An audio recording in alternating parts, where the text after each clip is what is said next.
in the water and sanitation sector.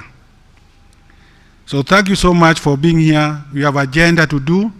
We have agenda to undertake for this country.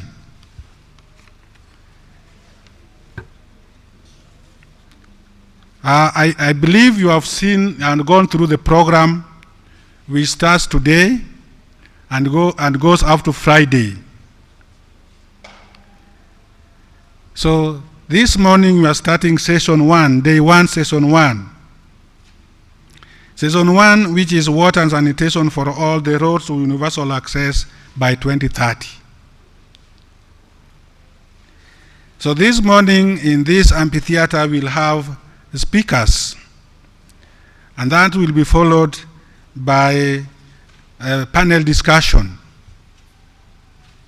After that, we will have the official opening. Official opening that is supposed to start off at 11. After the official opening, we'll continue with other sessions, and particularly convener sessions, which will start at 4. And then the program goes on up to closing on Friday, when we'll be having resolutions for this conference. So the speakers that will start us off this morning, we have, which I would request them to take the high table now, to come. Mr. Samuel Karidhi of Gatsby Africa, County Director. Welcome, Mr. Karidhi. The Executive Director of Sanitation and Hygiene Fund, Dominic O'Neill. Welcome. Take the high table. Africa Development Bank. I've seen a team. So come and take the high table here. And then you have Your Excellency Andrew Mwadime, the Chair, Water, Forestry and Natural Resources of the county, the Governor of Taita Taveta. Your Excellency, come.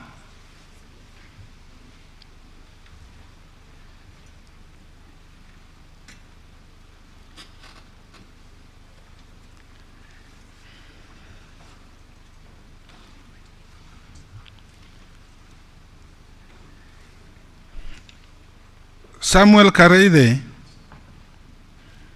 the Country Director, Gatsby Africa.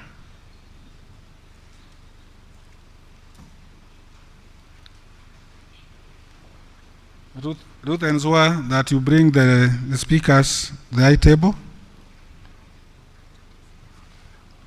It's in the holding room. You can come.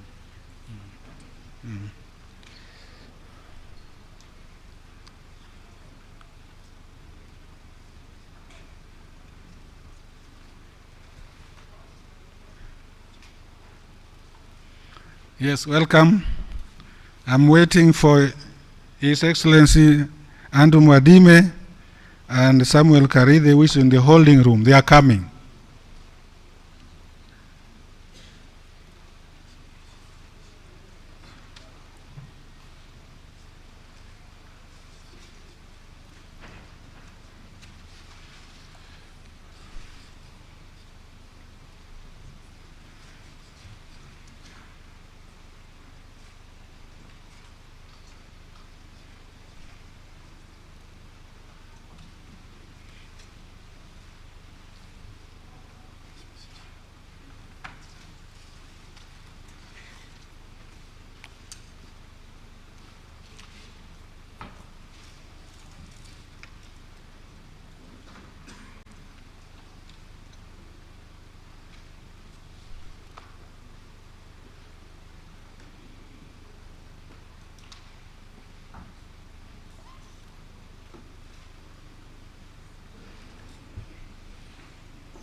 Mm.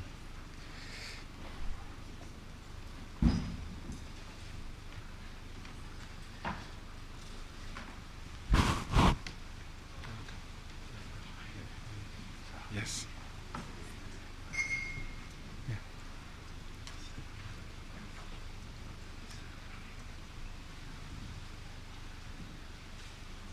Steve, Willis.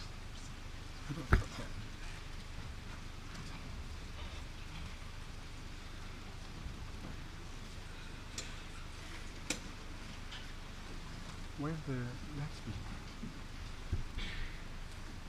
Where's Gatsby? Gatsby is gone. Gatsby. Oh. Mwalimu ndiye amesikia. Mhm. Okay, sir. We'll start. I think now we'll start. We'll start with the water and sanitation for all the roads to universal access. The first speaker will be Samuel Karaide, County Director, Gatsby Africa. Welcome, Mr. Samuel. Give us your perspective on universal access by 2030. Welcome. Come.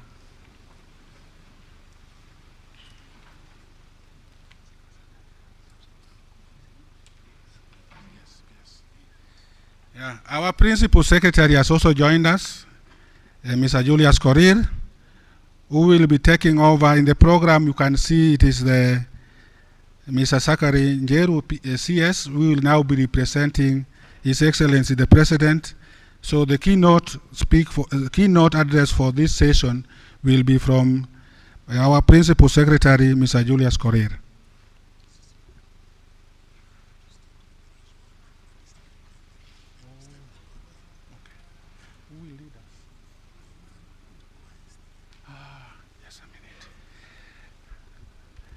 Okay, a little bit of just have a seat kidogo. A little bit of protocol before we go into the. We'll have we'll stand for our national anthem, the national anthem, and the East African anthem as well. We have the choir can lead us on that.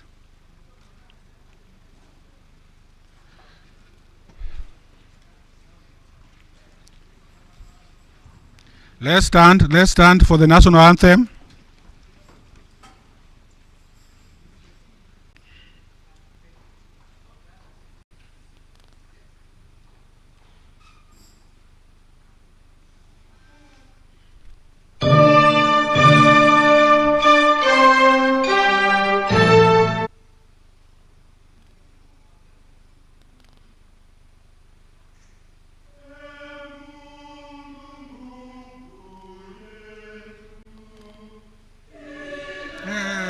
Baraka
Thank you so much, Nairobi Water Company Choir. Thank you so much for that. It's just one, how many, 2 minutes? Yeah.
Now our guest speakers are now full house. We have Gatsby Africa. We have Executive Director, Sanitation and Hygiene, Africa Development Bank, Your Excellency, the Governor for Taita Taveta, and the Principal Secretary for State Department for Water and Sanitation, Mr. Julius Korir. To start us off is Gatsby Africa. Samuel Karide, please welcome.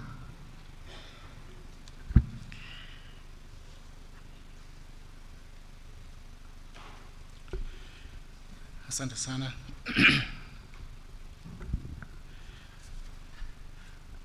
Bwana PS for Water, Sanitation, our Governor and the Chair of the Environment Committee, Governor Mwadime, our development partners, the representatives of national and county governments, as well as the private sector. Good morning, and all protocols observed. As I stand here, I stand on behalf of Gatsby Africa, and Gatsby Africa is a private foundation operating in East Africa for many years, about 30 years, founded and funded by a philanthropist, David Sainsbury of the UK. He's a former Minister for Innovation in the UK. And David Sainsbury formed Gatsby, just as a very brief history, to fund cutting-edge programs that seek to transform sectors as a way of achieving inclusive economic growth, looking at sectors that really have high potential, that if it's unlocked, would actually have a domino effect in other sectors within an economy. And as an organization, Gatsby believes that inclusive economic growth cannot be achieved in isolation, and that's why we work with governments, agencies such as the Water Trust Fund, private sector, other development partners, investors, to scale up growth in any sector. Our approach is very strategic, focusing on sectors with untapped potential, or where we see opportunities that create new sectors and new industries, so they are growth ventures in essence. Within the water sector specifically in Kenya, we work very much with apex organizations such as the ones that are represented here, and we are very glad to be part of this conference. Let me take this opportunity to congratulate the water sector fraternity, especially the Ministry of Water, Sanitation, Irrigation, and also Water Fund as an organization, for organizing this event, and extend my appreciation to the key actors who have made this possible, including the sponsors. Coming down now to water and sanitation, it is undeniable that water is a cornerstone for any nation's socio-economic development, security, resilience against climate change, and other environmental matters. As data shows, the world's largest water consumers are also economic giants, so there's a correlation between water consumption and economic activity. Therefore, Kenya cannot achieve its economic goals without addressing our water challenges. And as an organization, Gatsby Africa is committed to transforming economies in East Africa in partnership with governments and private sectors, as I've said earlier, and water is a key cross-cutting theme in all this. And therefore, we have programs in commercial aquaculture, commercial forestry, commercial livestock, water, and textiles and apparel. In the water sector, we have been successful in demonstrating viable business models with selected urban water companies, which has resulted in improved performance in terms of reducing water losses, improving management and governance capacity, increasing operation costs, coverage ratio, and increasing investments, and ultimately increasing access to clean and safe water services to the undeserved and unserved populace. I always get shocked when people say that the rural population cannot be reached with water sustainably, and yet I can see a lot of members that we've traveled to different places around the continent, and we've seen deep rural water services that are highly commercial and very efficient, and it is possible. Although our engagement with selected water utilities demonstrated a clear path to profitability and growth, there are some limited pathways to upscaling the gains among the 91 regulated water utilities in Kenya. So based on these learnings, Gatsby's water program has since shifted its engagement to the apex level institutions to actually address some of these challenges.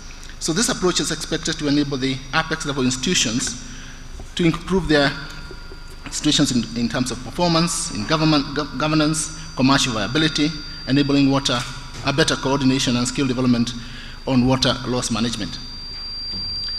Ladies and gentlemen, as you are aware, access to clean water and safe drinking water continues to be a global challenge, and globally it is estimated that nearly 2 billion people do not have access to clean water and safe drinking water, and most of them are actually within Africa, probably about 400 million people. And Kenya is also faced with similar challenges, and this undermines our collective effort in achieving the SDGs number 6, which is about universal and equitable access to safe and affordable drinking water.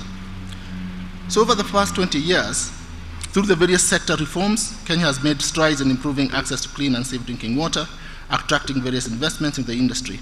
During this period, we have witnessed an increase in water access from 58% to 67%, representing an annual growth rate of 1%.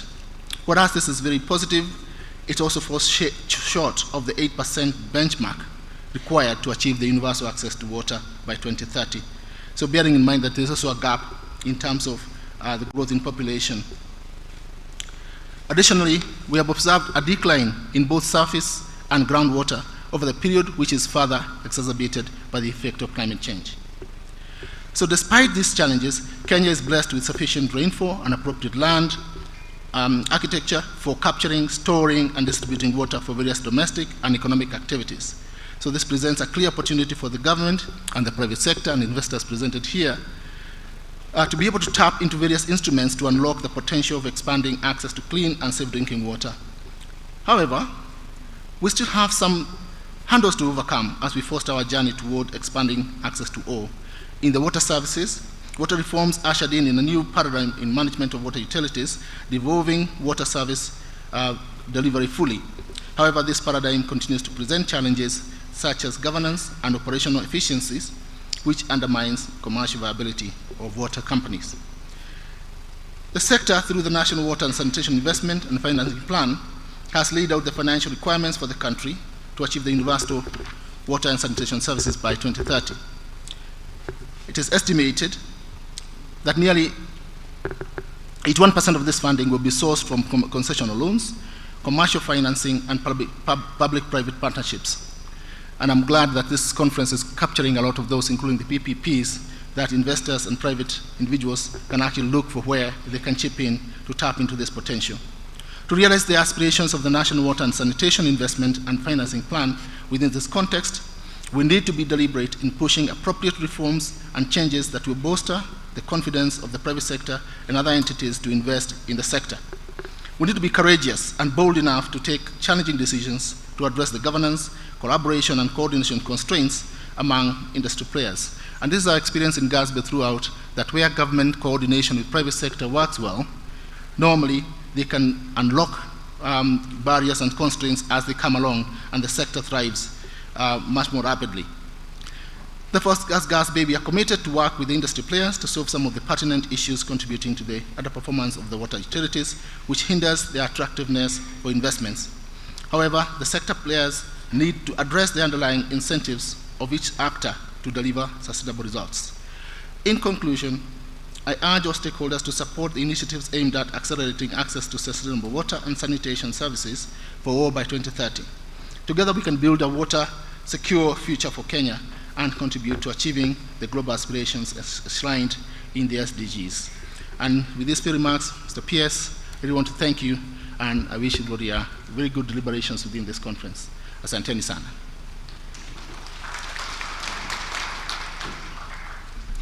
Let us appreciate him once more. If you are keen, the issue of governance came up several times in his speech, and therefore that is an area of concern.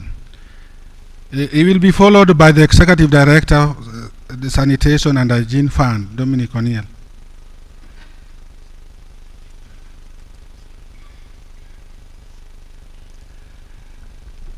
Thank you, Chair. Good morning to the Honourable Permanent Principal Secretary and the Cabinet Secretary. Thank you for the invitation. To colleagues, fellow water and sanitation champions, that's all of you, by the way, if you were wondering. All protocols observed. I'm happy to be here today from the UN Sanitation and Hygiene Fund. Water is life. Sanitation is health. Both are human rights. Both disproportionately impact the health and well-being and the education and economic opportunities of women and girls when there is no access.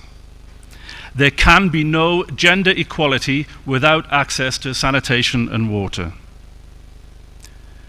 Both are deeply intertwined with climate change. Both can deliver transformative social benefits and economic development when they are available. As of today, however, we are wildly off track with the global targets for water and sanitation. And without radical change in direction, we will fail in achieving them. Business as usual, for all of us as water and sanitation champions, is not working and not delivering the change that people want and the change that people deserve. From the Sanitation and Hygiene Fund, our focus, as you may have guessed, is on sanitation and hygiene and menstrual health. Our mission is to catalyze sanitation economies, to increase public and private investment so that these sanitation economies can deliver their full potential. Our approach is the same as that of the government of Kenya, as the government of India, as many other countries that have come to the realization that in order to achieve access to safely managed sanitation, we need to develop viable models of non-sewered sanitation.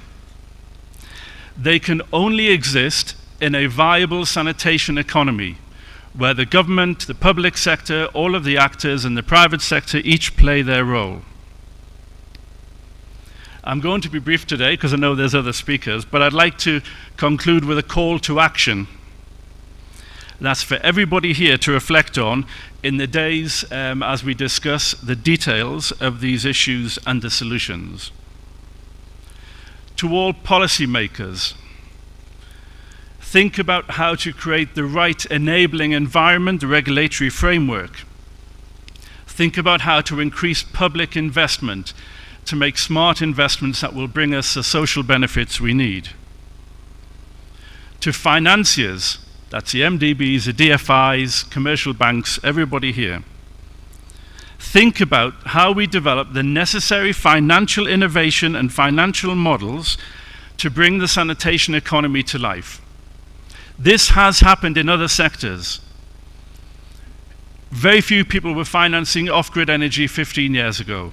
It's now very common, and we've learned a lot. There's still lots of challenges, but lots of innovation and finance has happened because we decided this is the way to go. It's the same story in other sectors. We don't just need the water and sanitation experts and engineers. We need financial innovation, financial brains thinking about de-risking, fintech, all of the different models that are all working today to bring development in other sectors. To the utilities and counties providing day-to-day water and sanitation services, start developing plans for non-sewage sanitation. Think about the partnerships that you will need, the finance partnerships, the technical partnerships, the development partnerships you will need in order to deliver this solution. To entrepreneurs, start thinking about sanitation. Don't flush away your next big opportunity in your business. Finally, I've added this one on since I wrote my notes. If you're a water and sanitation champion, you have to be a gender champion. You cannot separate the two. So please, as we today, I do notice we are a male-only panel. So please ensure we bring gender into the forefront of our discussions. It isn't something we have to do. It is the right thing to do. It provides that full opportunity to achieve the social positive change that we all want to see. I look forward to interacting with all of you. Thank you for the opportunity to speak. Thank you.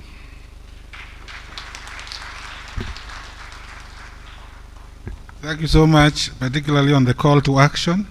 Let's appreciate him once more.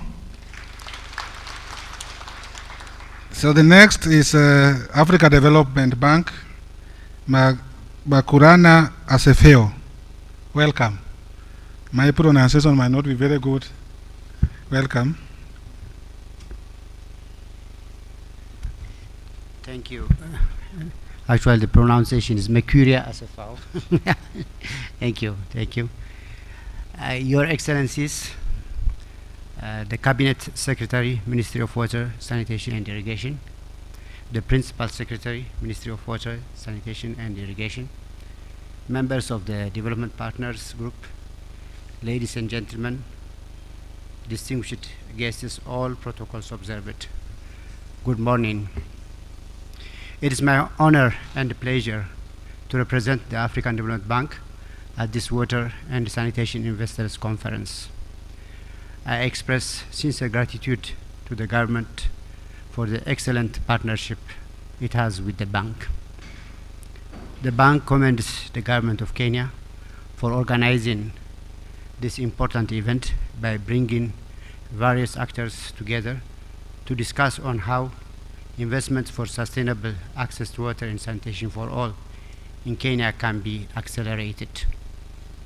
This conference will open doors to many possibilities and opportunities for all actors in our different capacities to contribute in the achievement of the Sustainable Development Goals. The bank's overall portfolio in Kenya is estimated at about $4 billion, and 20% of this covers the water and sanitation operations. This demonstrates the bank's readiness to support the government of Kenya's ambitions to achieve the Sustainable Development Goals and a speedy socio-economic transformation.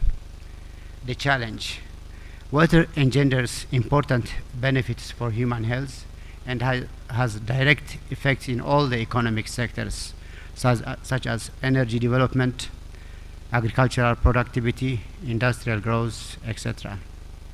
It also provides a state of stability and security, which we need to grow and sustain the economy. Kenya is classified as a water-scarce country. Approximately 85% of the country is classified as arid or semi-arid, with per capita annual freshwater availability of approximately 406 meter cube, which is lower than the UN's global benchmark of 1,000 metric cup per capita per year. This is attributed to population growth, expanding economic activities, catchment degradation, and inadequate investments. Climate change is expected to accelerate water scarcity. We acknowledge that Kenya's water sector faces an infrastructure gap of more than 650 billion Kenyan shillings. This conference is therefore critical in seeking to bridge the financing gap. Ladies and gentlemen, the road to universal access by 2030. Investment programs should be based on a solid institutional, policy, and regulatory frameworks. Investment programs can be effective vehicles to scale up access if they are anchored in a solid institutional framework. Kenya is a good example where institutional reforms processes, including the devolution of water supply and sanitation service to counties, have led to positive results in scaling up access. Multi-sector coordination will be also key. Synergies that adapt sharing of expertise, experiences, knowledge, analytical capabilities, promoting integrated water resource management, and optimizing the water, energy, food nexus approach should be promoted. For this cause, the bank is supporting efforts on collaboration and cooperation, dialogue and policy coherence, and institutional capacity strengthening. Building resilience through storage is key. A good example is the Twake Multi-Purpose Water Development Program in Kenya. This program can have major impacts, particularly in rapidly growing cities or in expanding irrigation services, essential for food security and laying the foundations for industrialization.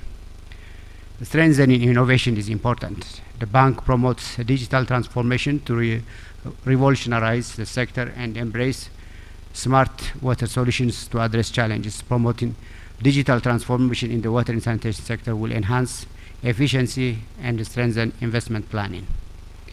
Diversifying financial streams will be key. Achieving universal access will require significant resources. Effective government funding remains the main source of finance, centered around efficient sector management.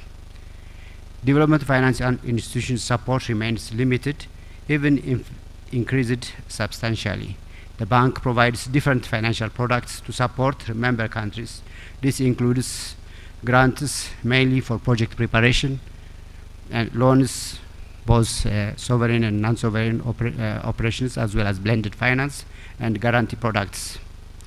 Strengthening access to climate finance will be key. The bank has pledged to increase its financing for climate action to promote resilience. This is done through promoting climate-informed design in the bank's portfolio, including the water portfolio, and undertaking detailed risk assessments of its investments.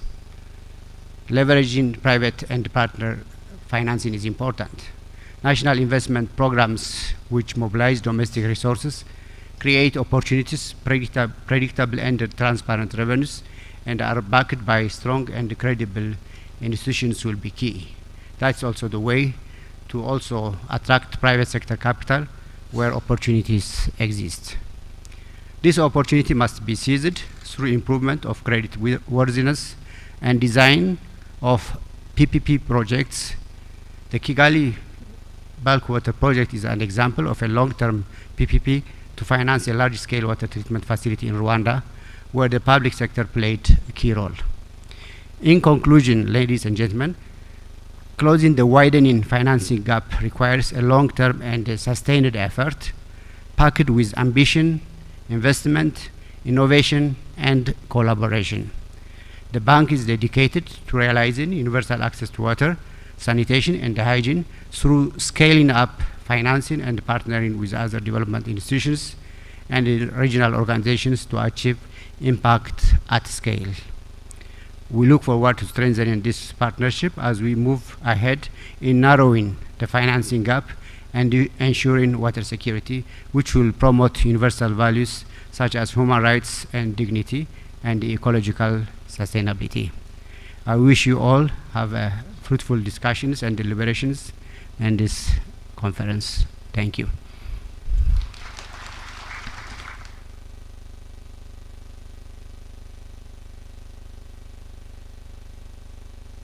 Let's appreciate him once more.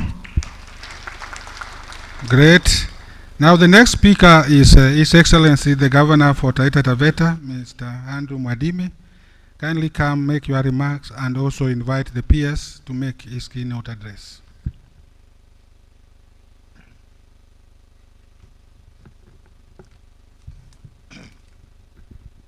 Oh, thank you, Engineer Lima, Minister of Water,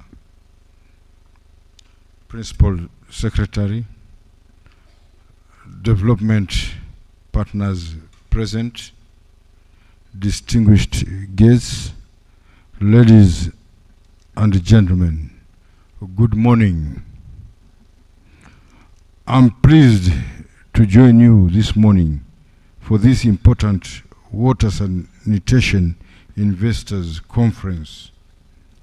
In a world where water is essential to life and climate change impacts its accessibility globally, Kenya is no exception. It is the responsibility of both the national and county governments to ensure that our citizens have access to clean and safe water in adequate quantities and reasonable standards of sanitation as enshrined in our Constitution. As we all know, the Constitution of Kenya 2010 outlines the roles and responsibilities of both levels of government in ensuring the progressive realization of the human right to water and sanitation. According to the fourth schedule of the Constitution, the national government has the obligation to ensure water protection, including policy direction. On the other hand, county governments are responsible for water and sanitation services provision within their jurisdictions. In order to fully achieve the objectives of the Constitution, it is important for both the national government and county governments to work closely together and collaborate. This includes in planning, sharing resources, knowledge and expertise, as well as developing and implementing joint programs and initiatives to ensure expansion services up to the rural households. Ladies and gentlemen, devolution primary goal is to deliver proximate and accessible services in Kenya.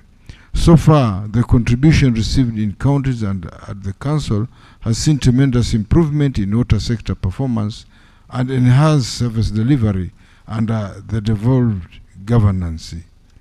Counties have witnessed an increase in access to safe water and sanitation.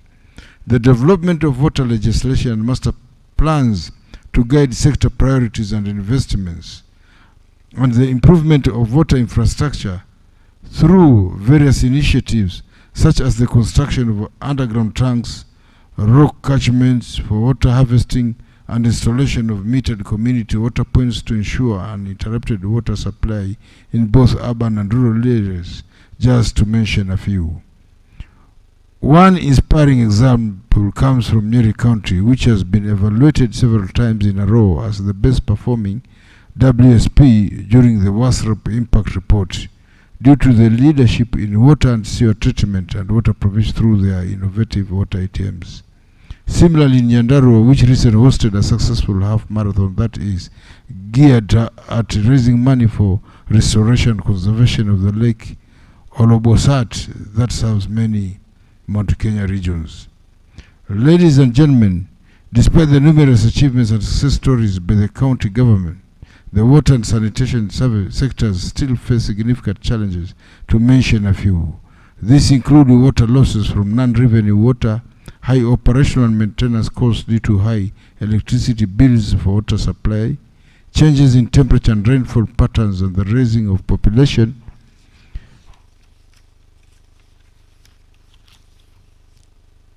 Mitigating these challenges require the coordinated intervention by both levels of government, all development partners and stakeholders to implement the much needed reforms. I therefore call upon all stakeholders to support the country governments in achieving universal and equitable access to safe and affordable drinking water for all and adequate and equitable sanitation and hygiene for all by 2030 as pronounced in Kenya's Vision 2030. Distinguished guests, in conclusion, the national and county governments have a shared responsibility in ensuring that all Kenyans have access to safe and affordable water and sanitation quality. By working together to align legislations to the Constitution and streamline investment plans, we can ensure that our citizens' rights are guaranteed. I express my gratitude to the Ministry of Water and Sanitation, the Water Sector Trust Fund, and the Council of Governors for convening the Water and Sanitation Investors Conference. It is my hope that this engagement will strengthen service delivery and accelerate investment in the water sector. Thank you, and God bless you all.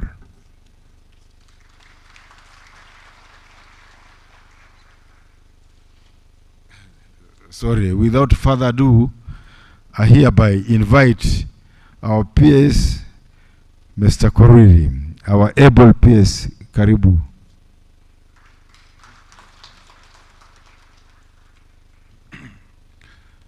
Thank you, Your Excellency.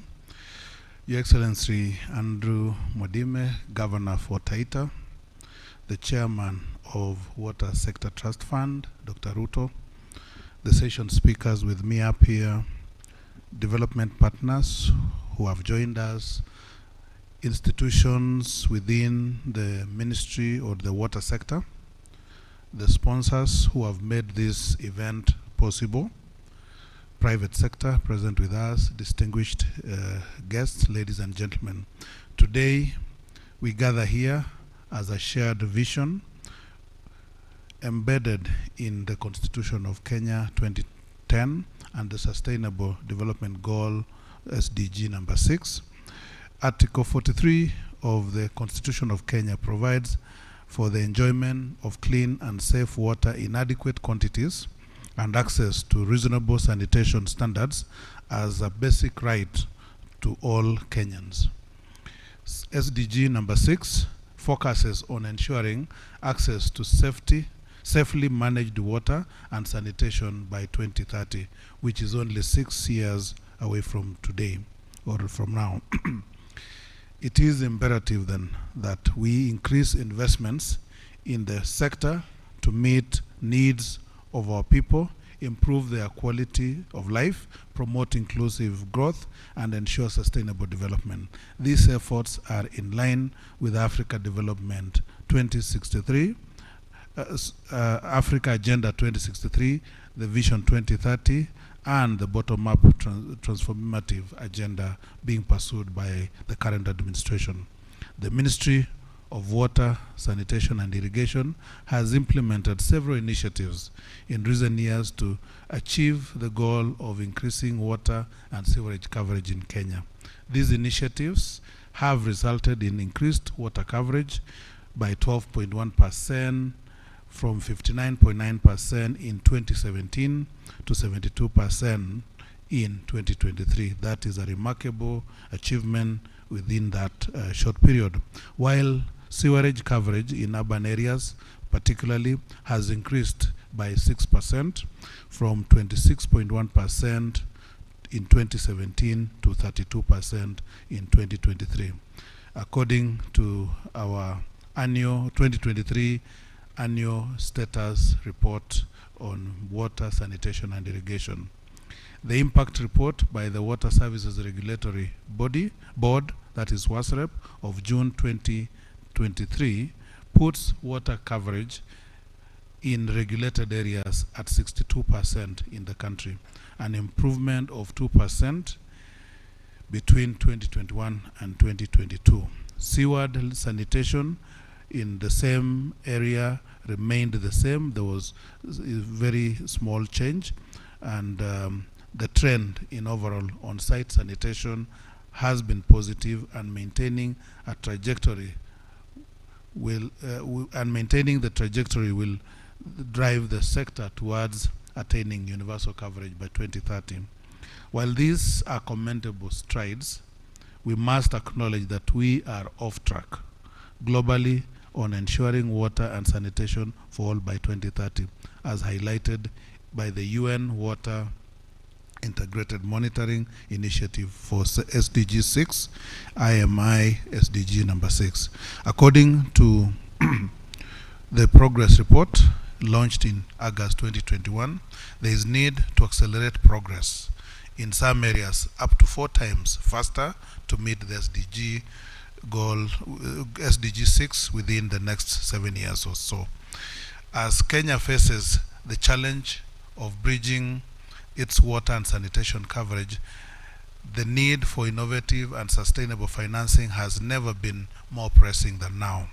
That's why this discussion that we are in here today is so timely. We must come together to find new and effective ways to raise the required resources to fast track the attainment of access to these essential resources for all within the timelines that have been set, or the commitments that have been made within the timelines. Ladies and gentlemen, it is my pleasure to announce that on about a year ago, that is 2nd of March 2023, both the national and the county governments adopted the National Water and Sanitation Investment Financing Plan, NAWASIP, the framework with which aims to provide universal access to safe and affordable water supply and sanitation for all Kenyans by 2030. Within that plan, we have projected the resource requirements and the activities that needs to be implemented. From the NAWASIP, the required investment to achieve 100% coverage in water and sanitation and sewerage sector by 2030 is about US dollars 9 billion, or in Kenya shillings 995 billion, which is close to $1 trillion, which with a financing gap of about $4.6 billion, which is equivalent to around 765 million annually. So you can see that we've broken the deficit for the entire period of up to 20 of the next 7 years, and then also broken it annually, what is required. So you can see that there is a deficit of about 83 billion shillings annually if for us to attain 100% universal coverage of the two, that is water and also sanitation. To bridge the financing gap, innovative funding methods such as PPP, private-public partnerships, concessional financing, commercial financing, national and even county revenue generation, donor grants, and official development assistance will be needed to realize this. The main objective of this water and sanitation investment conference is to attract investors. But first is for us to share with you the burden, the need, the projection, the vision that we have as a country, then also outline a few of the projects that are in line or aligned to this vision of ours, and then also invite investors to invest in the diverse opportunities in the water and sanitation sector. Access to water and sanitation is essential for both social and economic development. As Kenyans, we must ensure that everyone has adequate access to these basic needs. However, we require significant resources to meet this need. This calls for efficient business models that not only ensure return for investment for the investor, but also help us achieve our goals of providing access to water and sanitation in affordable ways. The World Bank estimates that the annual investments of $114 billion are needed globally to achieve the universal access to water and sanitation by the year 2030, as per projection in the SDG agenda, with Kenya requiring about 1.3 billion annually. To bridge this gap, capital must be mobilized from private equity, such as from private sector, or blended financing in addition to public and donor funding. Kenya has made progress in this area since 2002, attracting over $25 billion in private financing between 2007 to 2017. NAWASIP, as I've said earlier, estimate that we achieve universal access in water by around 2030, and this requires when we have a financing gap of about 236 billion, and 365 is needed beyond the current budgetary allocation for urban water supplies and also sanitation services respectively. So additionally, 54 billion is unfunded for achieving 100% safe water in rural areas. The government, private sector, and development partners are called upon to collaborate in mobilizing these required resources. Investment opportunities also exist in other various subsectors of, that is, irrigation, non-revenue water management. I think Governor has alluded to the biggest challenge facing the water service providers in the counties, where for every 10 liters of water generated, only about 6 liters reaches the intended consumer. The rest disappears through the various losses that have been identified. So irrigation plays a critical role in agriculture, with an estimated potential of about 1.913 million acres in Kenya. However, at the moment, only 29% of this potential has been developed, and just 5.8% of the country's arable land is equipped with irrigation infrastructure. So to address this, the government has enacted the National Irrigation Policy and Irrigation Act 2019 and the Irrigation General Regulations of 2021, and launched the National Irrigation Strategy to guide irrigation development and which will contribute to food security. So, ladies and gentlemen, as per the National Water Master Plan of 2030, renewable water resources in the country stands at about 42.1 billion cubic meters per year. That is comprising of 20.6 billion cubic meters of surface water and 21.5 billion cubic meters per year from groundwater. The distribution of water resources, both spatially and temporarily, is not even. Current per capita water is estimated at around 450 cubic meters per person, way below the recommended 1,000 cubic meters per person, depicting that the country is water scarce. Despite these challenges, ground and surface resources continue to face increasing demand from all sectors and are continually threatened by pollution, catchment degradation, and climate change. Private entities such as manufacturers, service providers should consider changing their perspective of water. In the same way that we discuss carbon footprint as it relates to climate change, we should also consider water footprint and recognize the value of water, since everything we purchase or sell involves its use. By raising the awareness about water footprints, individuals and organizations can take deliberate steps in funding activities and protect the water catchment areas. In addition, also, water harvesting and flood control is a major program that can help in mitigating the effects of climate change. And so even climate financing is an area that should look at how it can support water catchment and protection, so that we are able to address the climate change in the country. So, ladies and gentlemen, because of the erratic surface water resources, there is growing demand for groundwater by all sectors to supplement unreliable surface water resources.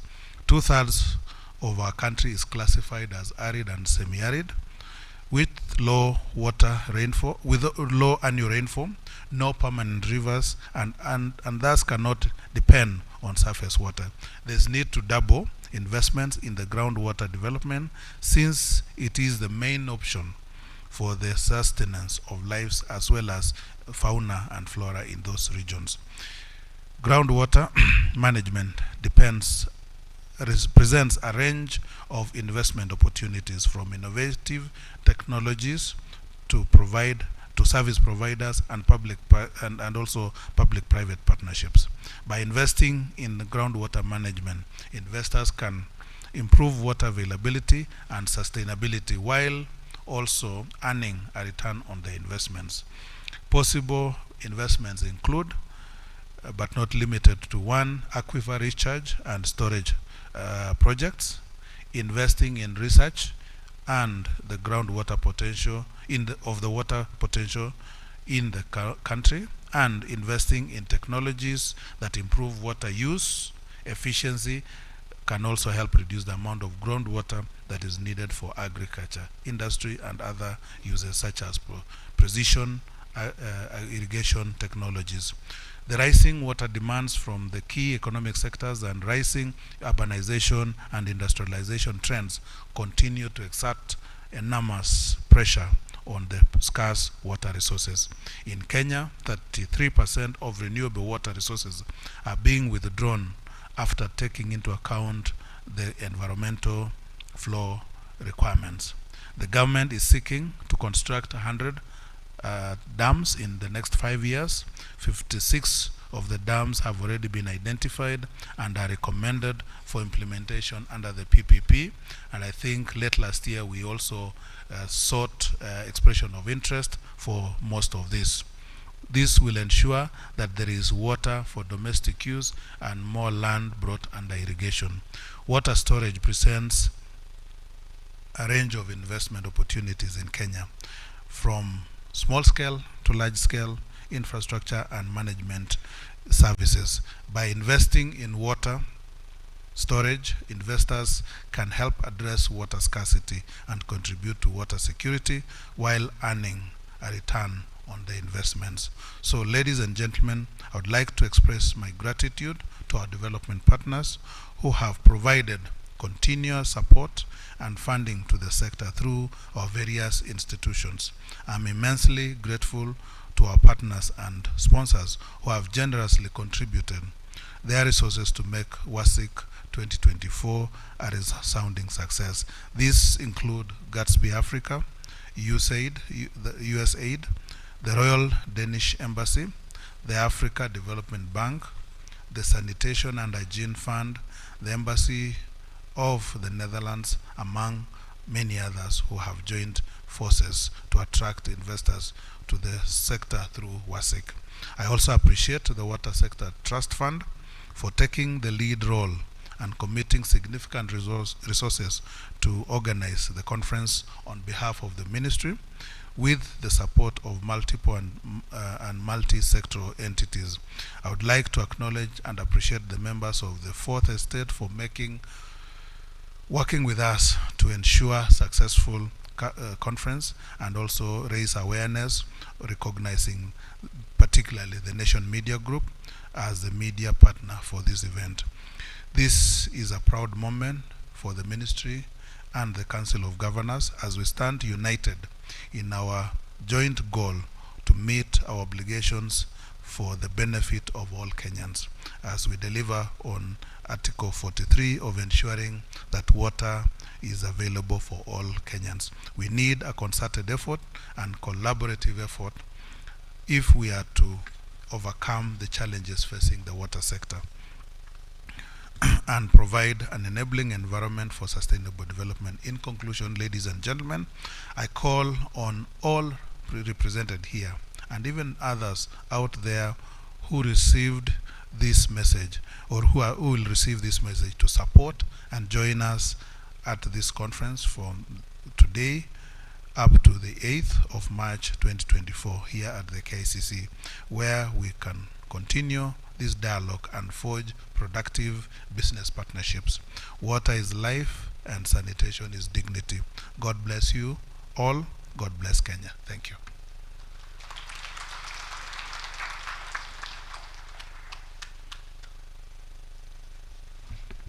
Thank you so much, Principal Secretary. I think let's appreciate him once more.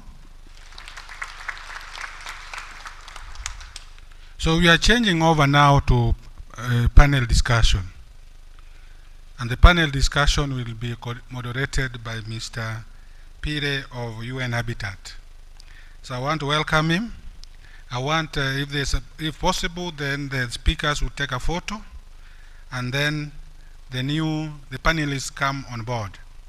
As they come on board during the changing over from speakers to panel discussion, I want to invite Nairobi City Water and Sewerage Company staff choir to come and sing the WASIC theme song.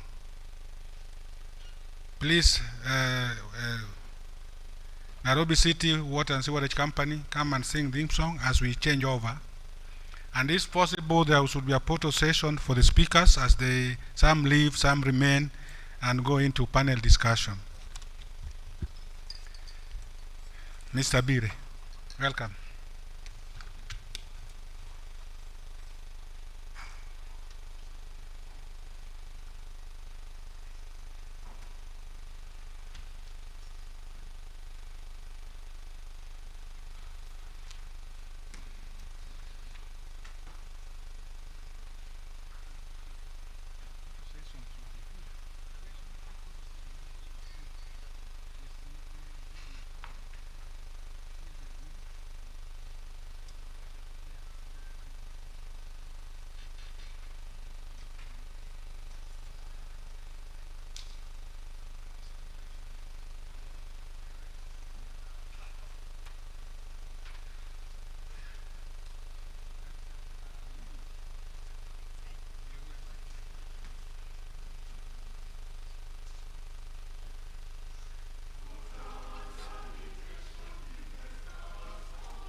Thank you very much, the choir.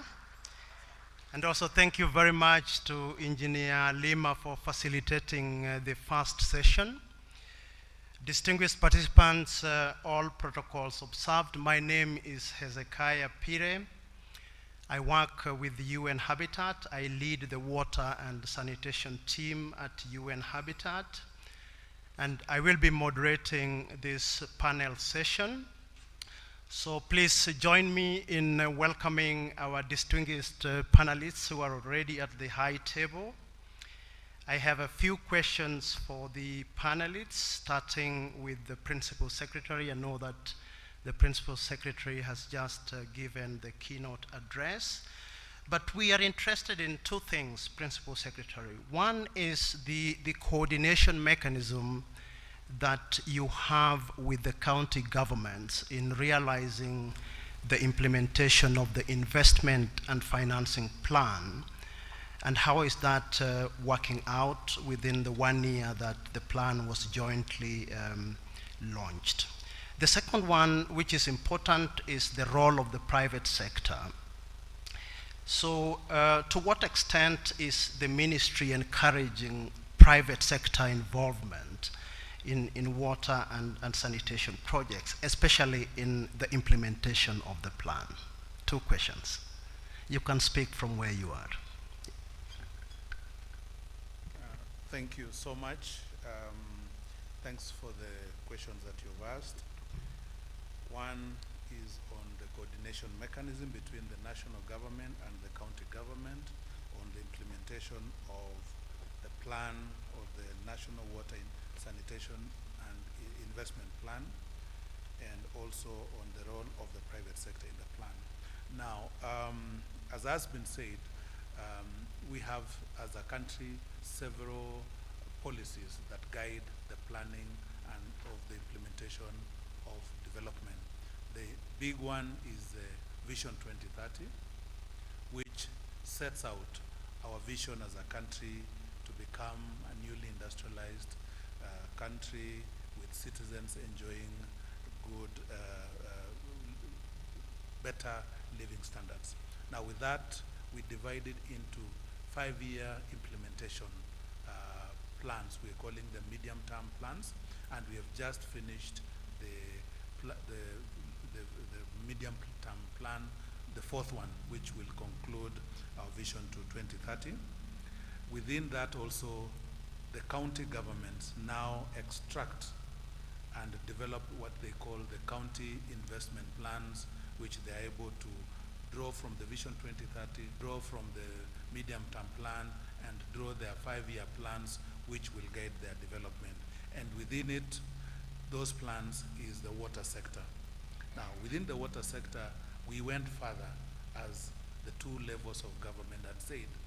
We have the ambition to have all Kenyans access water by 2030.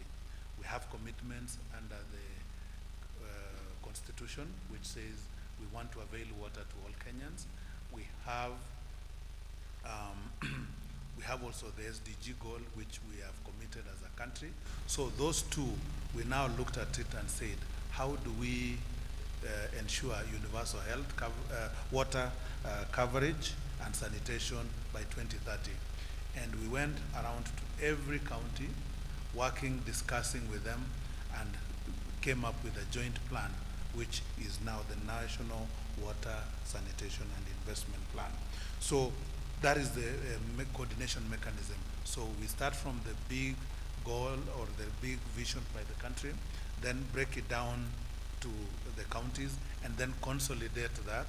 And then within that also now we have the water, intergovernmental water sector forum, where the two levels of government meet to agree and also discuss on challenges and plans that needs to happen. Now, with this NAWASIP, we are now at the forefront, working with the county governments, mobilizing resources. We have agreed on the priority projects in every county, so that when resources are available, we are not going to Taita to guess. We are going to Taita, we will open the page of Taita, and we know what the county of Taita has prioritized, and then we put the money there. And we also, in this plan, we are cognizant of the rapid urbanization, which is putting pressure on the need for water as well as also sanitation, because when you bring people in one closed area, challenges of disposal comes in. And in this plan, we have put a lot of emphasis on that. So the coordination is that we have a national, we leverage on the institutions that have been set to be able to coordinate the sector and intergovernmental relations. On the role of the private sector, I think it is for the first time when we realized that there was a huge financing gap in the plan, that now we said the normal sources, the traditional sources of resources are not going to be enough. And that's why, first of all, we went and looked at the law to see if there is a provision within law that onboards the private sector under the PPP. And on the realization that it is not there, we've amended the Water Act to give provision that service provision can also be done with the support from the private sector through their investment. So that process is going on, and we are done with the changing of the regulations.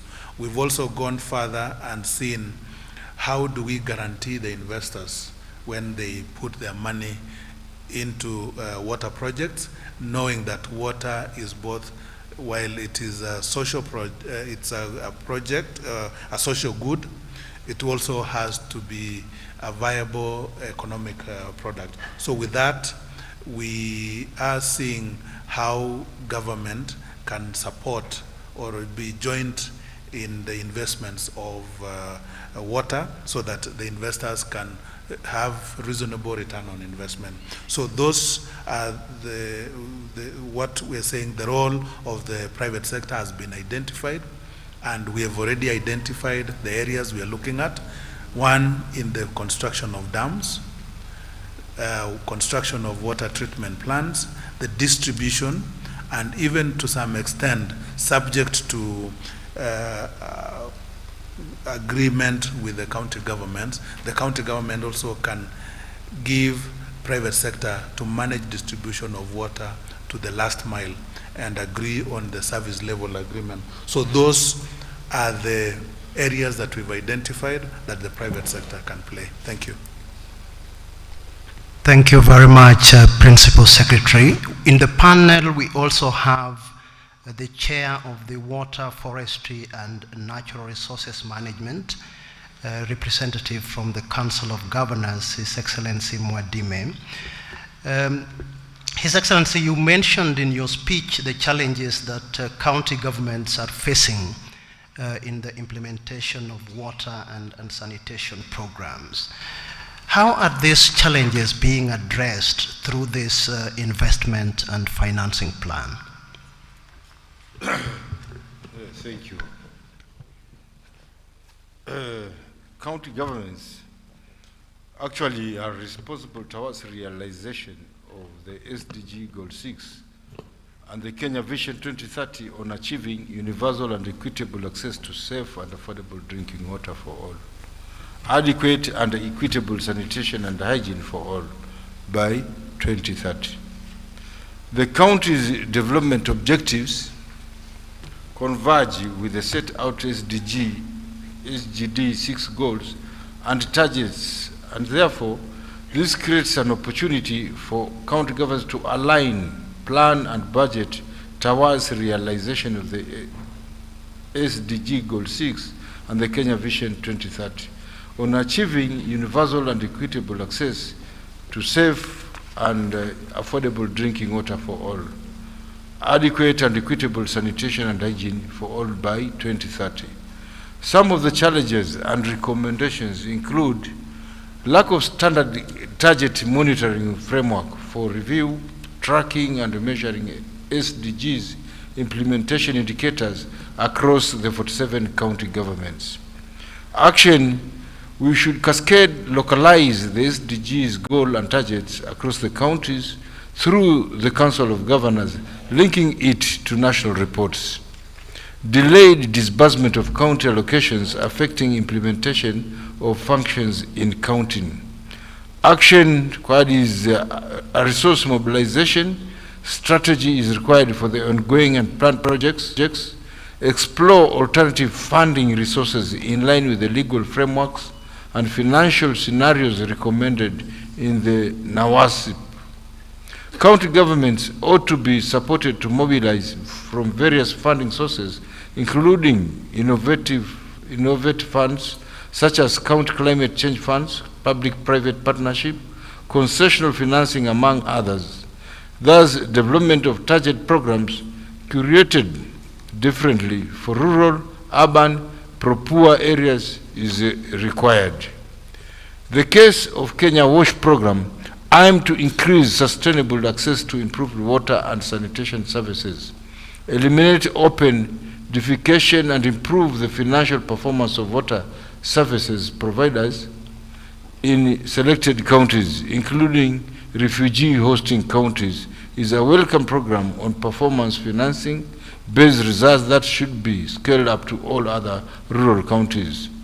Overlapping functions, especially in water sector, action, fast track a consultative approach in amendments in the Water Act 2016 that will provide clarity, especially on institutional roles and constitutional water funds, including identification, drilling and rehabilitation of boreholes, inclusion of county public works and services in bulk water supply, role of county government in water resources management and regulation, including levying of permit fees and license fees in respect of devolved functions, role of county governments in water harvesting and storage within their jurisdiction, engagement with the private sector.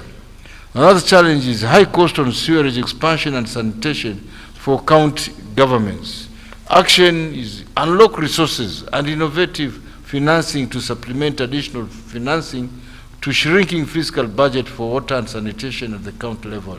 Additionally, enhance public-private sector participation in expansion of sanitation, including sewerage and other on-site sanitation facilities. Huge debts only by WSPs, coupled by lack of last-mile connectivity, where projects accumulate interest before completion, and some could not generate substantial cash flow to repay loans.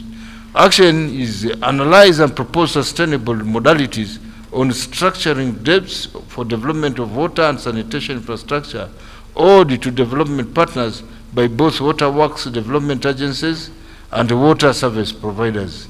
The last mile connectivity in a constitutional function of the county government, however, support from various partners will be availed to county governments in the implementation of the last mile connectivity. County governments shall be consulted in implementation of all the water projects within their jurisdiction. Another issue is the high cost of electricity tariffs for water utilities, and this one action required is initiating negotiation with the relevant ministries on preferential electricity tariffs to water companies, adoption of solar technologies, and gravity for water reticulation. Existing gaps in management and governance of water service provided.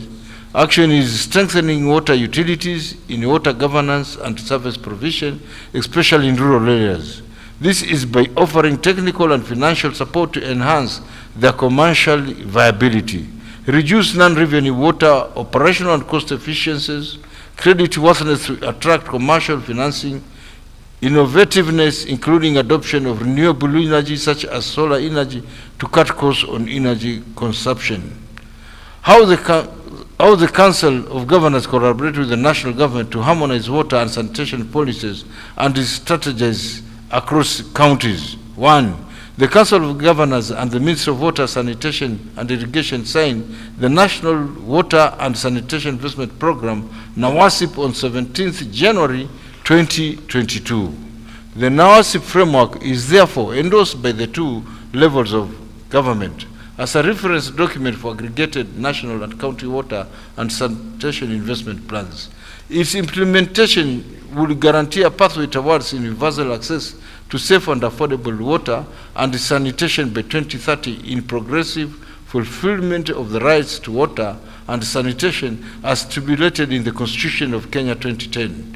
Noting the various proposed sector reforms embedded in the NAWSIP, it is important to initiate, among others, policy and legislative reviews in the water sector, intergovernmental coordination and cooperation, resource mobilization for prioritized investments, while leveraging on various innovative financing options, capacity buildings, and technical assistance. In particular, to enhance collaboration, the following is proposed by Council of Governors. Action. In line with the implementation of the NAWSIP, the operationalization of the signed water sector intergovernmental consultation and cooperation framework is key. As such, we recognize the first dialogue of kind put in place by the Council jointly with the Senate convened on emerging sector issues in Mombasa County. The robust consultation should be enhanced through the intergovernmental established forms and follow-up of the resolutions thereof. Through the water sector, intergovernmental coordination forums analyze the level of implementation of NAWSIP, including development of the joint water monitoring reports. Adopt a consultative approach to review the Water Act 2016 and the attendant regulation to align to the Constitution.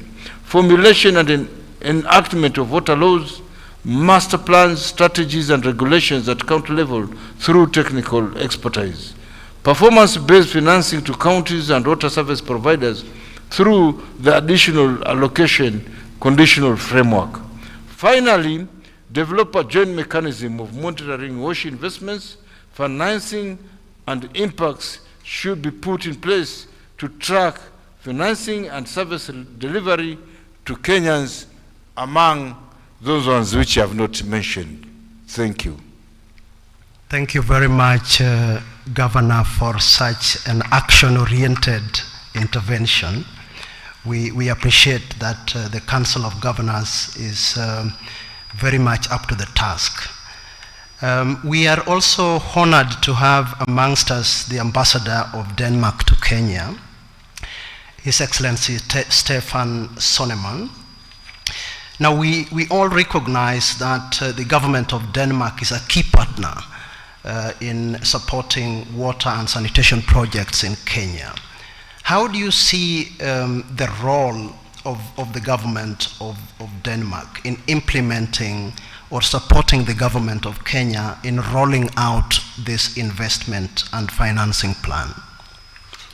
Thank you. Good morning. Just to clarify in the beginning, I'm here on behalf of the ambassador who will speak later. So first of all, I'm very happy on behalf of Denmark to be a gold sponsor of this event, and basically very pleased that we have been working with Water Sector Trust Fund for more than 20 years now, and helping Kenyans getting access to sanitation and water services of 1 million Kenyans. So we're very happy, and we are planning to do more. I think our partnership with Kenya in the water sector has evolved quite dramatically the last couple of years. So this year we are preparing new funding to the water sector, where we will look more at the integrated water resource management, on conservation of water resources, on protection catchment areas. So this is a new area where we want to look more into, and we feel it's important to conserve the water resource and to create sustainable water supply. On top of that, and I think many speakers have already spoken to this, to attract other investors and not go along with business as usual. We have the financing arm of the Danish MFA, Danida, DISIF, who's currently preparing an investment, a substantial investment in Kenya, basically the biggest Denmark has ever had in Kenya, on water supply and water treatment.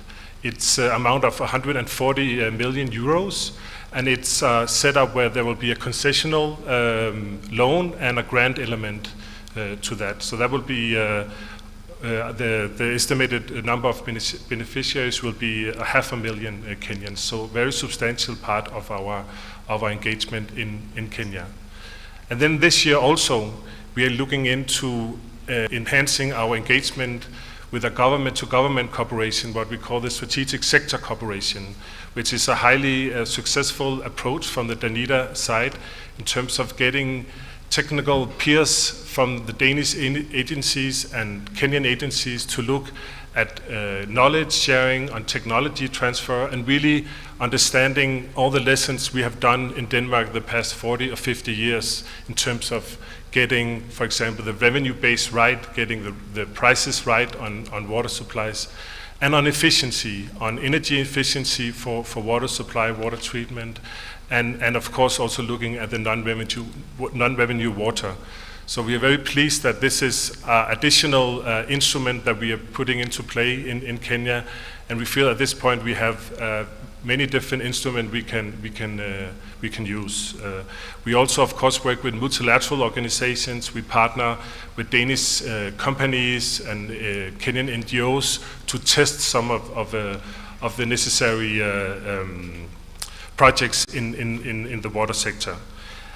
I want to pick up lastly on an important point that the PS also mentioned in his intervention in the opening remark, and that's to link climate and water much more together. I think we all agree that climate change is coming through too much water, too little water, unpredictable weather patterns in terms of rainfall. And I think we all know that climate financing is mainly going to mitigation efforts. The most recent estimates I've had is that only 3% of the entire climate finance in the world is going to water-related climate activities. And I think we have to look at how we attract more climate financing. We know this year it's the climate financing year of the COP negotiations. We know that more money will go into the climate adaptation activities.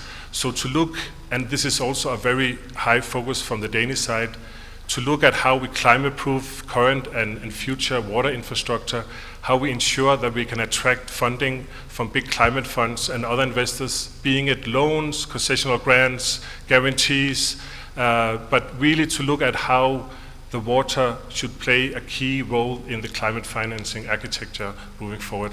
I think this is something we all should think about, and at least from the Danish side, this is what we are trying to look at in new contributions to Kenya, but also globally working with the African Development Bank and the World Bank on really looking at how to climate-proof and integrate climate into the water sector.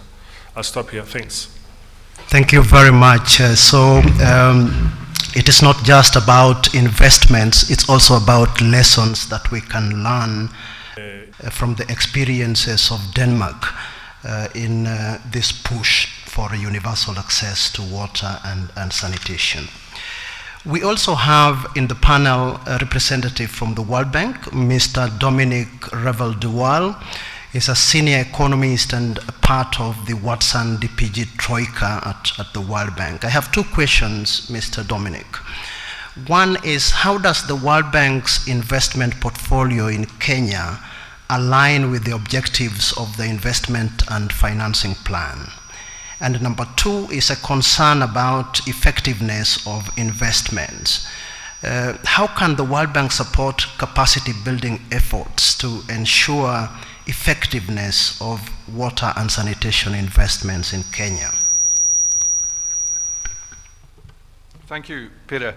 And first, I'd very much like to welcome NAWASIP and the government of Kenya's effort to shift towards a pragmatic approach to investment in the water sector. NAWASIP consolidates over 3,000 WASH investments, both at county and that need to be implemented at national level, because there are assets that need to be implemented across counties as well as within counties. And what this does is it really sets out what needs to be done in a way that can help defragment aid in the sector. Currently, there are 34 official development partners in the water sector, and that is counting the UN system as one. And that doesn't count all of the non-governmental organizations and many other philanthropic organizations. So a key challenge PS Korir, that you have every day, you must have every day, is simply coordinating all of this program. And NAWASIP really provides you the mechanism to coordinate. And it's really important because over the last decade, some 1.1 billion of US dollars equivalent has been invested in Kenya in the water sector, about 85% in water and sanitation and hygiene. And the average spend per year through that relatively fragmented system has been about 70 million USD. So if you add that to the government spending, that brings it up to about 200 million USD. But there's, as well as a financing gap, there's an implementation constraint. And that is what we really need to get over through using a programmatic approach. We also really welcome so the bank itself has a portfolio of about $1 billion in the water sector, and we've shifted, all of it supports USIP in a way, but a quarter of it through the so-called KWASH program now directly is aligned to the conditional grant that goes to counties. So this directly supports county implementation, an important capacity building element in terms of county implementation. We really welcome the fact that NAWASIP deals with reforms as well as just financing. So that's operational efficiency, which a number of people have talked about, such as non-revenue water reduction, but also capital budget expenditure efficiency. So this is a key thing, and it goes back to this point that there's this constraint, and some of it is about just the way that public financial management systems in Kenya work, and others are to do with the way that integrates with development partner financing. So the NAWASIP will help coordinate this capital budget investment. And then tariff reform, very important. Kenya's been pretty good at it, needs to continue doing it very regularly because, of course, there's been inflation, energy prices have gone up recently, and so you constantly need to review these tariffs in order to work towards WSPs that are creditworthy. So in terms of capacity building, we really see at the bank that capacity building is the same as learning by doing. And as I mentioned, channeling finance to counties really makes sure that counties begin to get into that role of implementing at scale, implementing across the whole of their county. We also see that in doing that, there's capacity building that needs to happen that ensures that the more concessional financing shifts to the rural areas, and that the less concessional financing is focused more in the WSPs, because WSPs can afford or should be able to be creditworthy and afford to absorb this funding and repay it in the longer term. And this is key to this financing gap that there is in Kenya. So the water sector trust fund here plays a key role in helping explain water to banks and banks to water, WSPs in particular. We really welcome that role that the Water Services Trust Fund plays in bridging and will play going forward in helping WSPs match the funding through WSTF with commercial banks. So that's a second area of capacity building that is being supported. Non-sewer sanitation, very glad you mentioned it earlier. And this is something which, if you want to deal with the financing gap in Kenya, it's actually very, very challenging if it's all to be sewered, particularly in urban areas. And non-sewer sanitation is a key intermediary step in order to get to universal access by 2030. And there's a very interesting, it's a scale pilot in Malindi, which is a waste to value and one of the first municipal scale plants.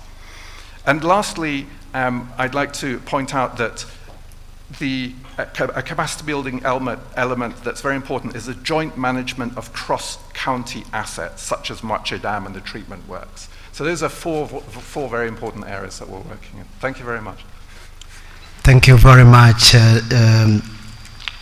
Dominic. I think the point to be made really is that reforms are very important, and those elements of capacity building will go a long way in even strengthening preparedness to attract more resources.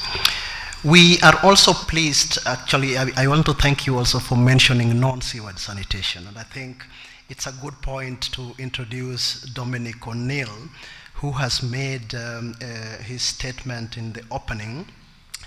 But I have two questions, Dominic, he's the Executive Director of the Sanitation and Hygiene Fund. Now, the sanitation economy in Kenya has been described as the new frontier for impact investment. How does the fund plan to support the sanitation component of the investment and financing plan? And number two, what innovative approaches is the fund considering to address sanitation challenges in Kenya? Thank you very much for another opportunity to speak. Very briefly, our role is to support the government and all of its various arms to become effective guardians of the sanitation economy. In some cases, the government can deliver, but in many cases, the government has to play that guardian role.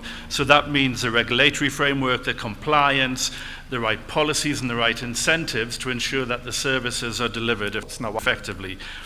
Obviously, and we've spoken about non-sewage sanitation, this is a focus that we're engaging with the government.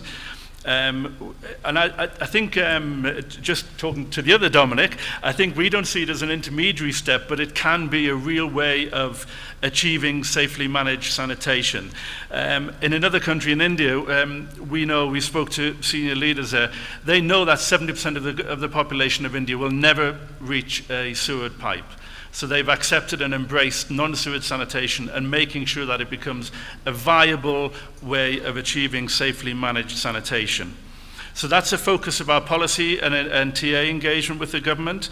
Obviously, these things take time, so in the meantime, we're working with our valued partners, WASUP, and you can come and visit our stand in the exhibition, and we'll be there and you can come and talk to us, where we are engaging in market-based solutions in sanitation and also supporting the efforts in Malindi. In particular, in terms of the innovations you mentioned, it is mainly around the non-sewage sanitation space. And there's a lot of technology being evolved and innovated here, and Kenya is at the leading edge of that in many parts of Africa. But also we're trying to innovate around the finance. And I mentioned that to some extent. Our colleague from Denmark, Tobias, also mentioned the climate finance. We've had very good discussions with people like the Green Climate Fund. There is no question of the role that climate and sanitation play in the interconnection. We know that unmitigated fecal sludge is a very high source of methane. We also know that any investment into sanitation and into water must be climate and disaster resilient. So yes, as well as the adaptation, but there is also an important mitigation. And obviously that risk could be amplified in non-sewage sanitation. The only question is, how can we support national and local entities to access that climate finance? We've started a discussion only last week with the Water Sector Trust Fund. We're having the same discussion in other areas, in other countries in Africa, because the Green Climate Fund really want help to mobilize this financing to local and national entities. So hopefully that will be something we're talking about as a job done in a year's time, not an ambition. Thank you. Thank you very much, Dominic. I know that we will be following the events and also the exhibition at your stand. Last but not least, we have a representative from the Ministry of Foreign Affairs of Finland, Mr. Jukka Ilomaki. Jukka, I have two questions for the government of Finland. One is that you have actively been involved in supporting a number of projects in Kenya. How do you view the role of water and sanitation in enabling Kenya to achieve SDG 6? And what are the specific partnerships that you have with the Kenya government in rolling out the implementation of the investment and financing plan? Okay, thank you very much for the invitation to speak. It's an honor to be with all these wise gentlemen here yeah, nice to be back in Kenya. I will be brief on the first question. For us, all our work is based on the human rights-based approaches. And like when it comes to the SDG 6, we see it as very central one, while all the other SDGs are also related to water and sanitation in one way or another. For us, I would like to highlight the health and education related elements. I was very happy to see like also on the government participants of this conference, the health and education related immediate colleagues being present on the other panels. I think that their role is central. I would actually like to jump a little bit and come back to the World Bank Dominic's comment on the number of partners here. 34 development partners, official ones. Having been involved on similar work, chairing the WASH Development Partners Working Group in other country with about half of the number of partners, I can feel the burden. What I can underline is that the role of a water sector trust fund, how it can play and how it can develop, I feel that that's a very important organization, and I feel that in addition to the actual plans and strategies, it is the implementation really which matters. Now coming to the second question, so similar to our Nordic friends, Sweden, Denmark, we have been here for a long time, working a long time with government of Kenya. I'm sure that many of you still remember Kethingo and the Western Kenya, more traditional water supply and sanitation related work we did together with hundreds of thousands of people benefiting of the work. It's quite a long journey what we have done together. Recently we have been with Water Sector Trust Fund, like working also around the devolution, and we have come to the situation where like we really do realize that the safely managed and the sustainability related elements, how important they are. I actually like to make a reference to the time when I worked in the Water Sector Trust Fund, and one of the colleagues said to us that don't you engineers understand that laying out the pipes is just not enough. We are failing in what happens next. So like, yes, we need more investment, we need more partners, but like that's a lesson for us that we do need the sustainability related elements to be like considered even more strong. In addition to this, like realization and like consideration, what we have with the trust fund, like we are working on new investment, which is similar to Denmark, also on a combination of grant and loan elements. It's something what we call public sector investment facility, 25 million euros. Which have been there on the preparation for quite some time. The areas where we are like willing to contribute and where we feel that there is some comparative advantage of our private sector and also like the research are like the use of artificial groundwater, like the aquifer recharge has been mentioned a couple of times before. We do see the possibilities on that one. Water safety planning, we are planning to work with the water service providers together with trust fund in like on national scale. We are also on the rural water solutions, which are combining the solar power needed in the remote locations, and then finally like the wastewater treatment related work is something which we feel that there is a like big importance for additional work and an investment. Thank you very much. Thank you very much. That brings us to the end of this distinguished panel discussion. Just to wrap up, a number of issues have come up. We have listened to how the national government is working hand in hand with the county governments to realize the implementation of the sector investment and financing plan, the important role of the private sector, and how the government is encouraging the role of the private sector in investing in the sector.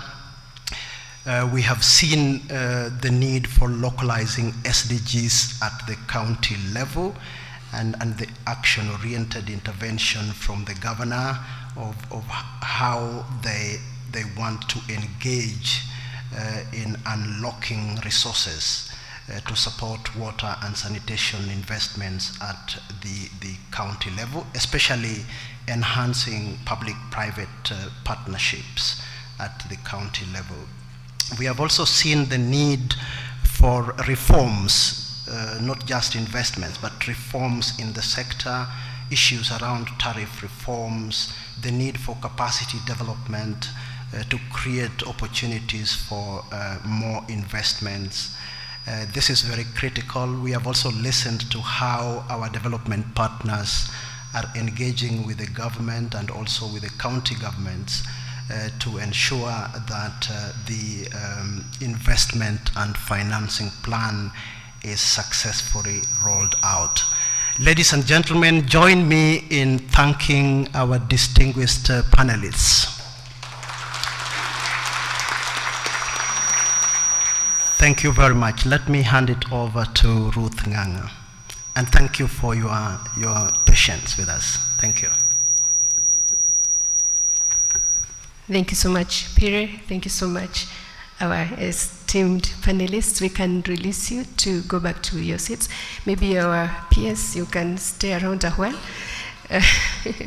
as I give the instructions, because you didn't have another seat. And also, His Excellency, you can also stay. So after this, we are going for a break. So we'll have a health break. You can just stay for now. So we'll have a health break, and the tea and snacks are just around this amphitheater.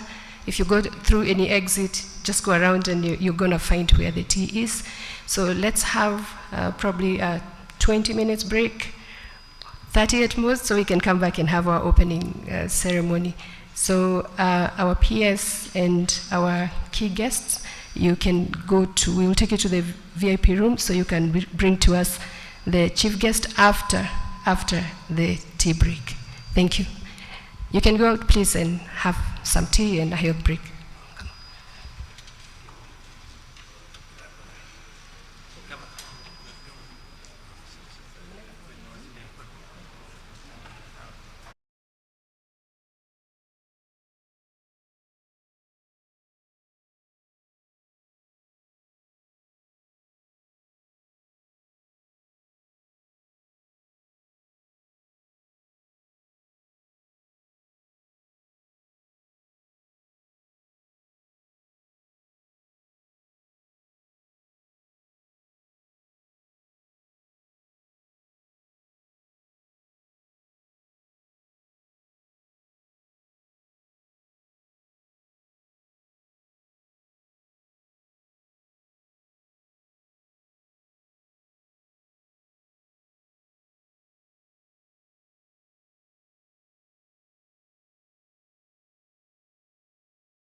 agenda for this investors conference. Thank you very much. Karibuni sana. Equally, I would wish to recognize and appreciate USAID, GATS by Africa, Ministry of Foreign Affairs of Denmark, African Development Bank, Nation Media Group, SHF, WSUP or Water and Sanitation for the Urban Poor, Kingdom of the Netherlands, WASREB, National Water, KCB Bank, National Bank, NCBA, EABL, KIFWA, KCV, Equity, Regional Center on Groundwater Education, Family Bank, Safaricom, Water Resource Authority, Athi Water Works Development Agency, Central Rift Valley Water Works Development Agency, Tana Water Works Development Agency, and Coast Water Works Development Agency, our major partners and sponsors towards this 3-day investors conference.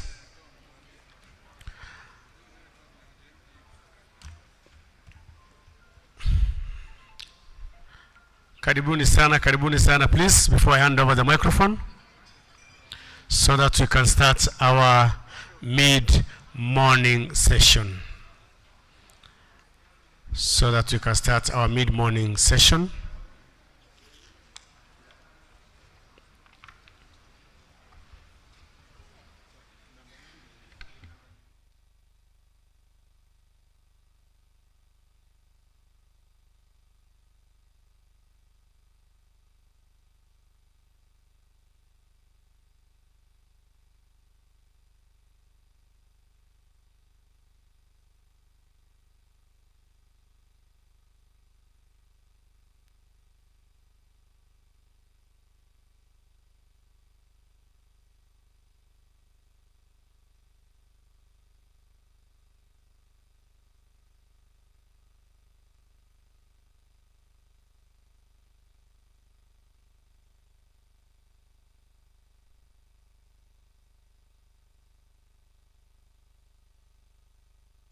As an interlude in preparation for the mid-morning session, Nairobi City Water Staff Choir, please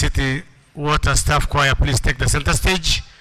We give you a minute or two as we acclimatize ourselves for the mid-morning session, please. Our team leader, please, we request that you take the center stage as we allow our delegates, guests, and visitors to take their position. Check on your friend, check on your colleague, check on your neighbor. You can try to reach him or her on how far he is. Check on your colleague, check on your neighbor, check on your friend, and find out where your delegation is.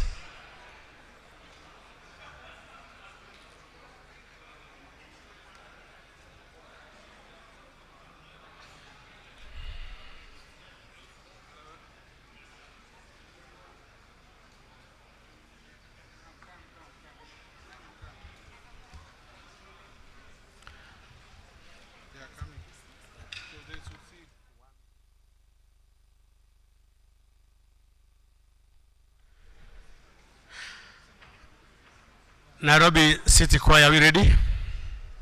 Nairobi City Water Company.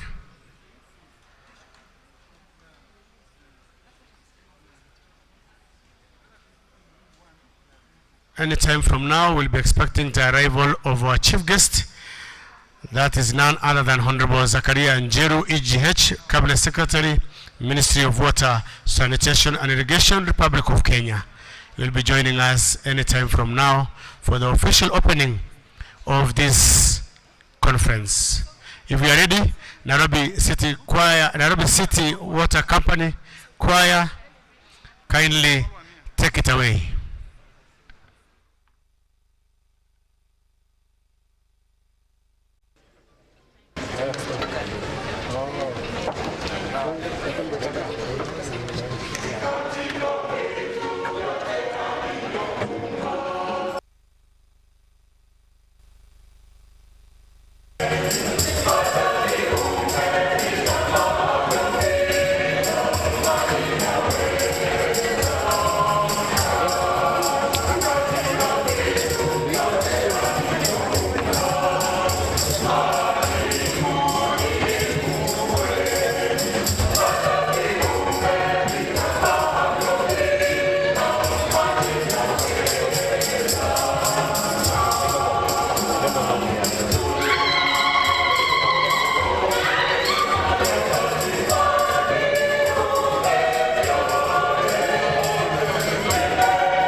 Water Company Choir one more as you prepare.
Round of applause, please. Let's appreciate Nairobi City Water Company staff for those 2 numbers. Thank you so much. Don't go very far.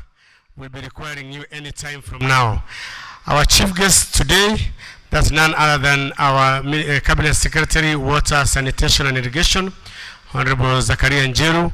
Welcome to the amphitheater here at KICC for the Water and Sanitation Investors Conference. Without further ado, let me just take this opportunity to appreciate all of you for coming and for joining us this morning, and of course for being ready again for this mid-morning session. And I wish now to officially hand over the program to Engineer Sao Alima, Water Secretary, State Department for Water and Sanitation, and equally the alternate chair, WASIC Steering Committee. Let's appreciate him, please, as he comes forward.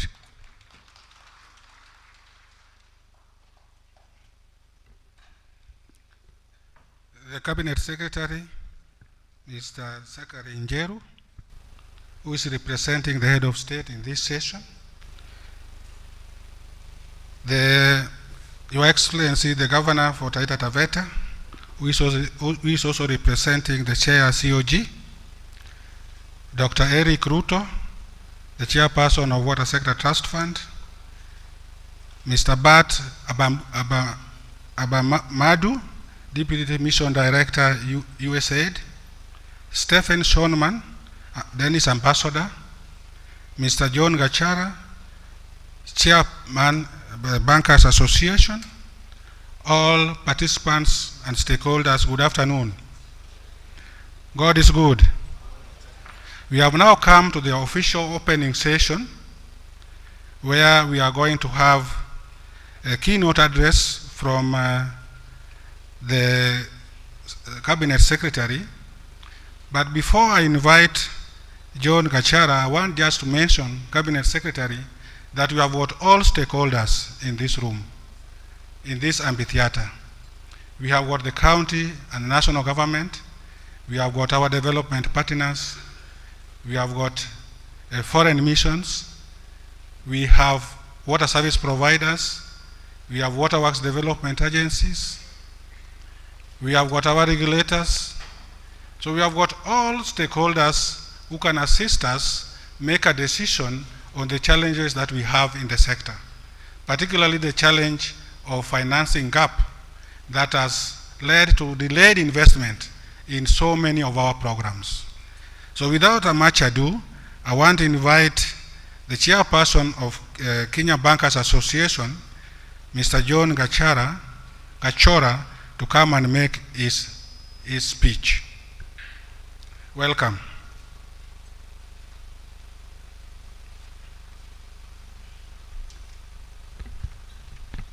Thank you, Engineer Lima.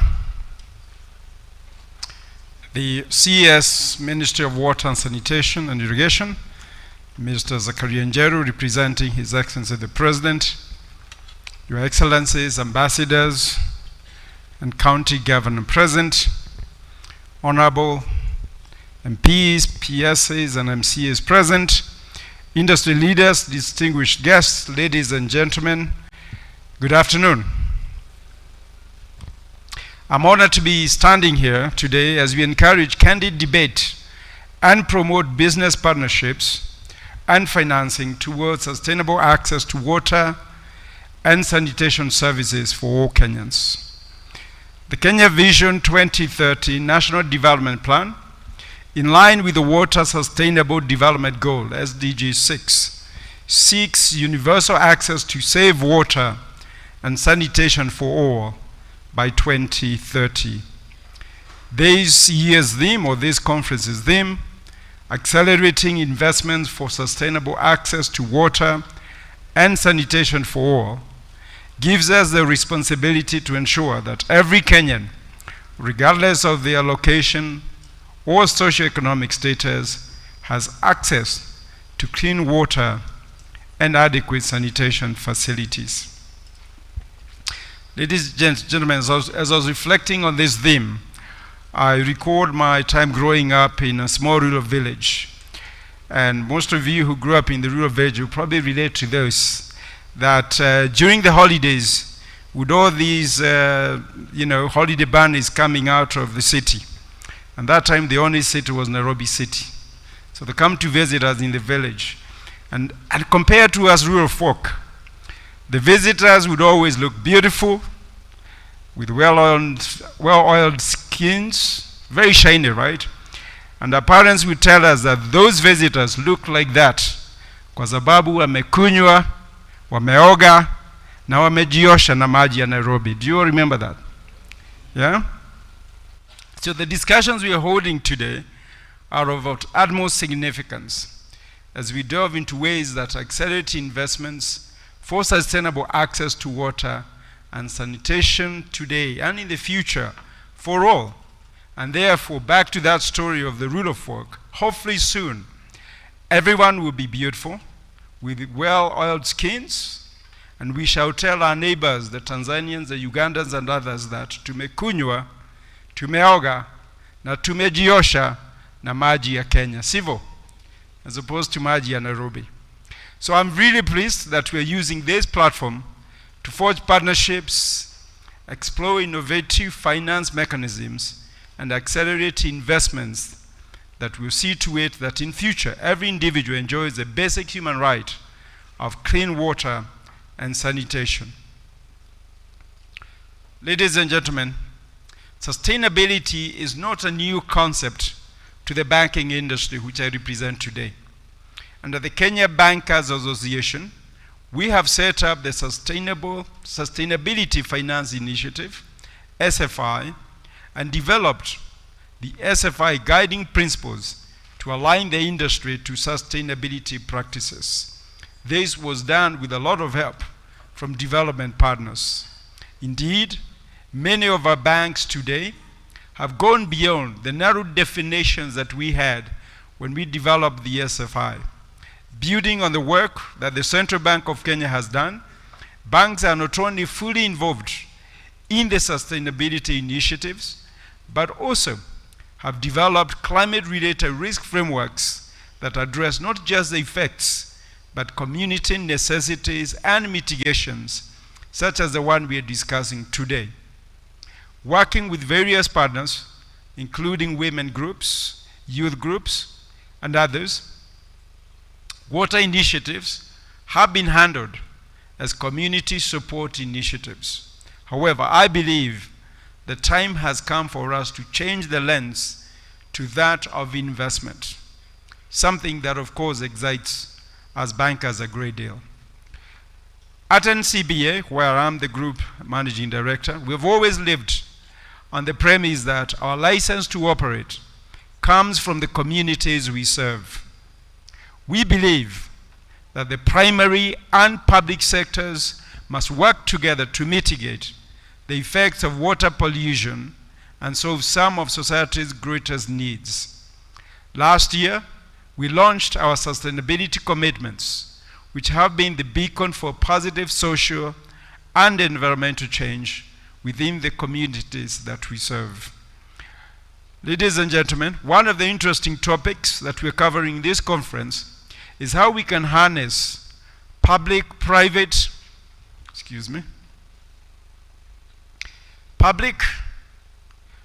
partnerships towards investments in water and sanitation. We believe that public-private partnerships are crucial for faster, inclusive, and sustainable recovery and growth, and that reducing the barriers to PPPs will unlock sustainable growth. We indeed project that fostering public-private partnerships will lead to an increase in transparency of government spending, therefore reducing cases of corruption that we are currently all fighting. This is because the model allows for the combination of efficiency and innovation for social responsibility by enabling transparent systems for service delivery. Ladies and gentlemen, besides public-private partnerships, this conference brings together development partners who are keen to work with the government and indeed with the private sector to mobilize blended financing sources, financing that leverages private, public, and development finance.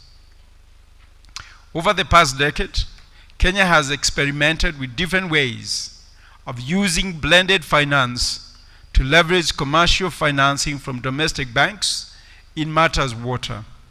Many such efforts have focused on using what we call output-based aid, subsidies to bridge the financing gap that water service providers face when serving poor customers. These mechanisms represent a dynamic approach to funding water and sanitation projects. Blended finance aims to enhance the quality of partnerships between the public and private sectors by maximizing synergies while setting clear impact targets towards sustainable development. It is indeed about embracing diverse sources of funds, mitigating risks, and ensuring sustainable financing models for long-term impact, which in turn unlock new avenues of investment. I am hopeful that during this conference, we will discuss ways to bring blended finance even more strongly to bear on the water and sanitation sectors. One of the challenges we all face is that water and sanitation, being defined as a public good, both under the UN Charter and of course by our own constitution, means that it is going to be wrought with a bit of politics.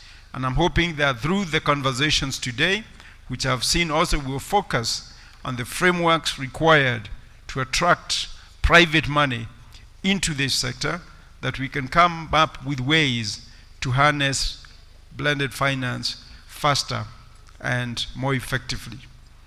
Ladies and gentlemen, as I conclude, the public sector has historically financed water and sanitation. However, public sources of finance alone will not be sufficient to achieve the desired outcome. Governments don't have to go it alone, and that's why we have this conference. In high-income countries with healthy capital markets, these strategies are very common mechanisms for the water and sanitation sectors. Challenges specific to water and sanitation, especially cost, monetization, currency risk in our part of the world, and of course governance, have historically hampered investment in this sector. That makes it more urgent than ever to design the right structures to capture this increasing interest. Catalyzing change begins with empowering the public with knowledge on how to act. I am therefore very grateful for this opportunity where people have joined hands for common good. I would like us then to leverage this conference as a catalyst to establish partnerships, delve into inventive financing approaches, and expedite investments that pave the way for a future where every person can exercise their fundamental human right to access clean water and sanitation, and where every Kenyan therefore can turn and say that tumekunywa, tumeoga, na tumejiosha na maji ya Kenya. Thank you, ladies and gentlemen.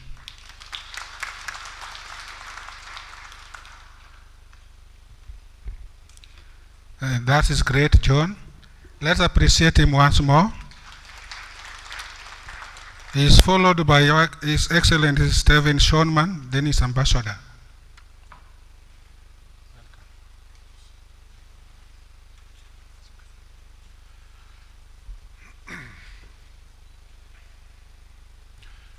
Honorable Cabinet Secretary, governors, leaders of the Kenyan water sector, colleagues, members of the diplomatic corps, friends, all protocols observed, good afternoon. Thank you for giving us this opportunity to speak to you at this important event, for me to take part in the opening ceremony. A key reason for us to meet here today is the continued challenge of attracting investors and financing for water infrastructure globally, but certainly also here in Kenya. But how can it be difficult to attract investors and financing to the most important resource we have? Water is finite. There's no alternative. If the river runs dry, the tap runs dry. Water has no competition, which should make water even more precious. But the issue is that as public good, water is undervalued, underpriced, and underinvested. A key objective of this conference for us to be here today is to solve this financing challenge and find ways to attract more investments. Now, in Denmark, we do not hold all the answers, but we do have experiences and innovative ideas that could point to some of the solutions. The Danish approach to water has two core pillars: the revenue base and efficiency. Allow me to elaborate a bit on those two. An important component of creating a revenue base in Denmark as well as in Kenya is the water tariff. The price you pay for getting the water and the price you pay to get rid of it. The water tariff needs to ensure full cost recovery. This allows the utility to operate the infrastructure and invest in future developments and improving services. And the revenue needs to be collected. If the revenue stream runs dry, the tap runs dry. But at the same time, there's a strong political wish that basic commodities like water should be affordable for very good reasons.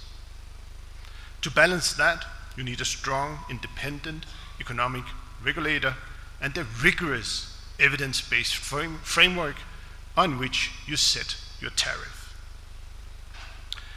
In Denmark, we do have a strong, independent regulator, and so does Kenya.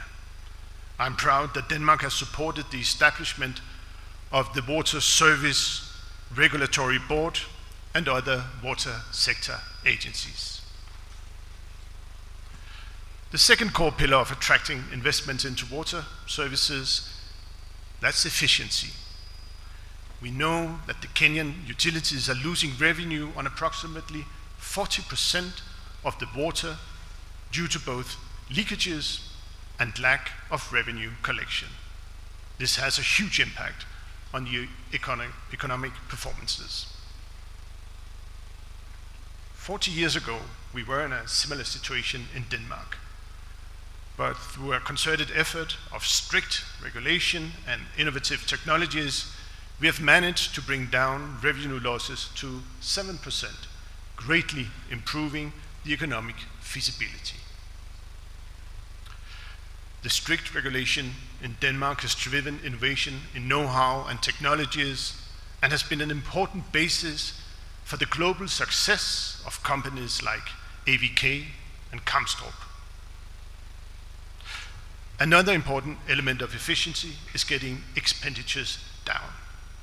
World Bank assessments indicate that water and sanitation constitutes 60% of the electricity consumption of an urban municipality, clearly a significant burden.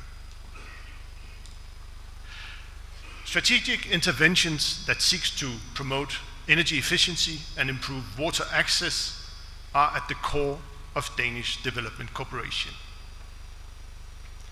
And Danish innovative solutions from companies like Danfoss and Grundfos can contribute to energy efficiency and thereby reduce costs. These Danish companies are in fact all present on the Kenyan market, engaging actively to contribute to efficient solutions. Honorable CS, let me stress that the Danish government is fully behind the Kenyan government's goal to ensure universal access to safe and affordable water supply and sanitation for all by 2030. I'll just give you a few of our activities. We're supporting the host of this event, the Water Sector Trust Fund, in their effort to improve the water and sanitation services for the underserved. Our joint focus is the dry and water-scarce counties in northern and coastal Kenya. Our support over the years amounts to more than 6 billion Kenyan shillings.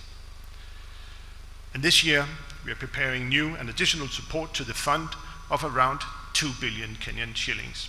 Focus is on increasing the economic sustainability of the implementing institutions. Denmark also supports large-scale investments in the water sector in Kenya. Our program, the NIDA Sustainable Infrastructure Finance, co-finances a loan of 140 million euro with the government of Kenya for improvement and expansion of water supply and sanitation in central Kenya. This is the single biggest Danish investment here. The project will focus on further greening of water companies and reducing operational costs.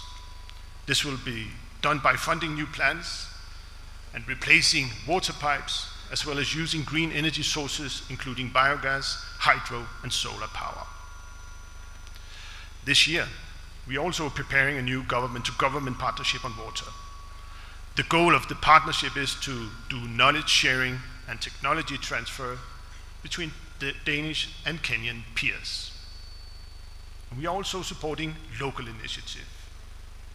Through this support, a local NGO, Water and Sanitation for the Urban Poor, with expert input from a Danish company, is piloting the commercial feasibility of recharging the groundwater that is providing water to Malindi town. The project is seeking to answer the question, can a utility pay a private operator to operate the infrastructure needed for recharging the groundwater? We at the Embassy are looking very much forward to seeing the conclusion of this pilot. To conclude, the challenges to overcome the water crisis and attract sufficient investors are immense, but the solutions are there, and with strong partnerships, we can overcome these challenges. And just on partnerships, we had a little coffee break before. Sometimes you need also to judge a conference, its quality and relevance on what's going on in the coffee break. And I noted the energy, the discussions, the dialogue, the networking going on. This is absolutely key. Denmark is here. We are expanding our engagement on water in Kenya, and we are here to stay. Let's put our knowledge and experience to work. Let's make the water sector the feasible business it deserves to be. And let's deliver on our goal to accelerate investments for sustainable access to water and sanitation for all. Thank you.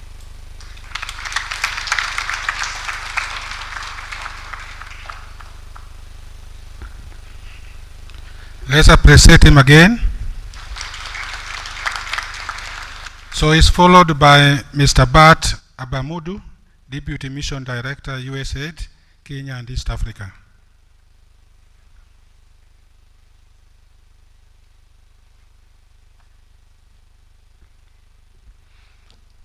Honorable CS, Ministry of Water, Sanitation, and Irrigation, Honorable Permanent Secretaries, members of the Diplomatic Corps, distinguished ladies and gentlemen, all protocols observed. Thank you so much, CS, for this invitation to join today's critical discussion on Kenya's water and sanitation sector. As a partner of 60 years, the United States is delighted to work with Kenya to achieve universal access to water and sanitation by 2030. This conference is a testament to Kenya's proactive approach and commitment to turning this vision into a reality through strategic partnerships with the private sector. Today, Kenya faces a significant investment gap of over 2.2 trillion Kenyan shillings in the water and sanitation sector. This challenge, however daunting, presents an unparalleled opportunity to innovate and collaborate. By fostering robust investment opportunities and engaging in blended financing arrangements, Kenya can leverage public and private entities' unique strengths to bridge this gap. The United States is proud to contribute foundational support towards unlocking these investment opportunities. Through USAID, we invest nearly 3 billion Kenyan shillings annually in Kenya's water and sanitation sector to support the U.S. Global Water Strategy. Our focus on strengthening governance, financing, institutions, and markets is critical for creating and capitalizing on investment opportunities that promise to transform the sector. The United States goal, I know they will be keen to receive feedback from the many investors present here today. Kenya has been a WASH priority country for the United States since the passage of the original Global Water Strategy in 2027. It remains so under the new strategy launched in late 2022. In addition, the White House announced in June 2022 its new prioritization of global water security. As we anticipate the unveiling of the sector projects pipeline and the water purchase agreement package, I want to reiterate our commitment to Kenya for this partnership. It's invigorating to shift focus from the challenges to the counties, opportunities that lie ahead. USAID is eager to engage in these discussions, learn from your insights, and together pave the way towards a sustainable water and sanitation future in Kenya. Let's use this platform not just as a summit for dialogue, but as a springboard for action. Kenya can achieve its goals of universal access to water and sanitation by 2030, and the United States stands ready to support. Let me end with the fact that our partnership in the Kenya WASH sector is delivering on the 2022 U.S.-Africa Leaders Summit commitment to provide additional assistance to help the people of African nations impacted by disasters and humanitarian crisis. This includes Kenya, which is chronically affected by climate shocks that are now worsening under the climate crisis. Thank you for the opportunity to be part of the WASIC 2024.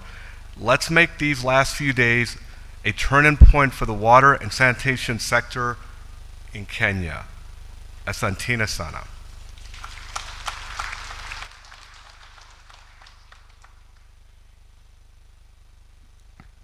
Thank you so much, Mr. Bat, and the rest of the speakers for the commitment that we have received. At this stage, I want to invite the Chair, Water Sector Trust Fund, Dr. Eric Ruto, to make his remarks, and also invite the Governor, His Excellency Andrew Mwadime, who will then invite the Cabinet Secretary.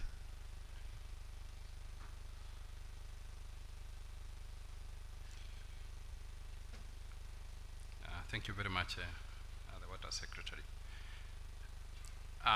The Cabinet Secretary for Water, Sanitation and Irrigation, Honorable Zachary Njeru, His Excellency the Governor for Taita Taveta, and also the Chair of Water, Forestry and Natural Resources Management, Andrew Mwadime, the Board of Directors of Water Sector Trust Fund, other sector institutions, members of the Diplomatic Corps, the WASIC sponsors, the private sector, and distinguished guests, good afternoon. I stand here today greatly delighted at this auspicious occasion on day one of the Water Investment Conference, WASIC 2024. The Water Sector Trust Fund has been at the forefront of planning this event, having been designated by the Parent Ministry of Water, Sanitation and Irrigation under the leadership of the Cabinet Secretary to be the lead organizing institution for this WASIC conference. I and my board appreciate the hard work of the Water Fund as well as other institutions in the organizing committee who helped put together this event, steered and guided by the Minister of Water under this committee. Water Sector Trust Fund has a key role of mobilizing additional resources away from the exchequer and managing these funds by financing water sanitation and water resource management and research activities across the country. We can only proudly say that every county in Kenya has at least one project funded by our Water Sector Trust Fund. This forum therefore has a special meaning to Water Fund as we seek to sustainable and innovative ways of financing the sector within our mandate. It is crucial that we leverage private finance, adopt models that encourage efficiency, increase bankability, and sustainability of infrastructure. To this end, Water fund has implemented at least 2 programs through blended public funds with funds from the commercial banks. Under this program, water companies are able to access pre-financing from commercial banks, which then the water fund has been subsidizing at the rate of between 40 to 60%. This program has resulted in support of about 10 water regulated companies out of the ones which are registered 90, many of whom have completed their bankable projects successfully and repaid the loans ahead of time. And I think this must be very good news to my immediate speaker from the Kenya Bank Association, that this sector can be able to repay the loans before the period, so bankability is there, having been established. That speaks volumes for the opportunity in Kenya to collaborate with the financial institutions. Under this program, Water Fund, through its results-based financing program, within 5 years, managed to create a loan portfolio of 1.7 billion Kenya shillings, and to give out subsidy grant of 862 million received from the World Bank for output-based aid through financing from CEDA, KfW, that's the German Development Fund, for aid on delivery. Water Fund therefore leverages about 71%, that is 609 million Kenya shillings of private capital from 4 commercial banks, that is Housing Finance, Cooperative Bank, CDN Bank, and Family Bank. There are funds which would not have come to the sector if Water Fund had not played the de-risking and incentivizing role, as well as designing the innovative and sustainable models. The National Water and Sanitation Investment and Financing Plan that anticipates that we should have 100% water coverage by 2030, anticipates that 82 billion Kenya shillings will come from commercial financing. This requires the de-risking and incentivizing activities of the public sector. This, I submit, has already been started through the blended financing programs of Water Sector Trust Fund, as well as programs ongoing through other organizations. Water funds plays a key role in the sector by financing last mile connectivity. This supports the Sustainable Development Goal 6 for universal access of water by 2030 and enhances service delivery for the utilities and other sector institutions. In organizing this conference, as directed by the Cabinet Secretary of Water and Irrigation, Water Sector Trust Fund targeted to see many investors who are here today, and public and private, many of Kenya institutions, both public and private, so that we can engage on opportunities for collaboration for mutual benefit, the greatest of which is universal access to water and sanitation, sustainable service delivery, and efficient business models. Looking around, I say the Ministry, Water Fund, and the Council of Governors are on course to achieve the goal of this conference. Water Sector Trust Fund, in developing its strategic goals, has set an ambitious resource mobilization of Kenya shillings 52 billion by 2027. This is about 5.2% of the total national water sanitation and investment and financial plan budget, and about 8% of the resource gap of 652 billion of this figure. Water Sector Trust Fund anticipates to get about 10 billion from the private sector through blended financing. On this, Water Sector Trust Fund will continue with the resource-based financing programs and also blended loan financing program. In conclusion, I wish to appreciate our sponsors led by USAID, Gatsby Africa, Danida, African Development Bank, the Nation Media Group, Sanitation and Hygiene Fund, Water and Sanitation for Urban Poor, Embassy of Netherlands, among many other partners and sponsors. I wish to appreciate too our development partners who have contributed much to the sector and to the development of our people. Thank you very much. Your Excellency, the Governor for Taita Taveta and the Chair for Water Resources and Forest Management, welcome. Thank you.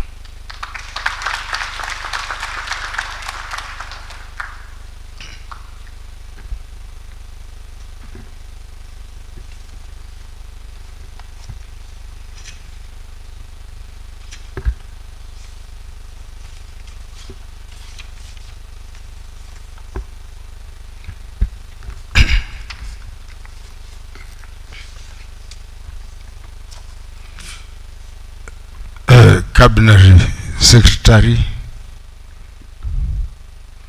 ambassadors and the High Commissioners present, representatives of commissions and independent officers, representatives from government departments, development partners present, representatives from the private sector present, representatives of youth and special interest groups, distinguished delegates, all protocol observed. Ladies and gentlemen,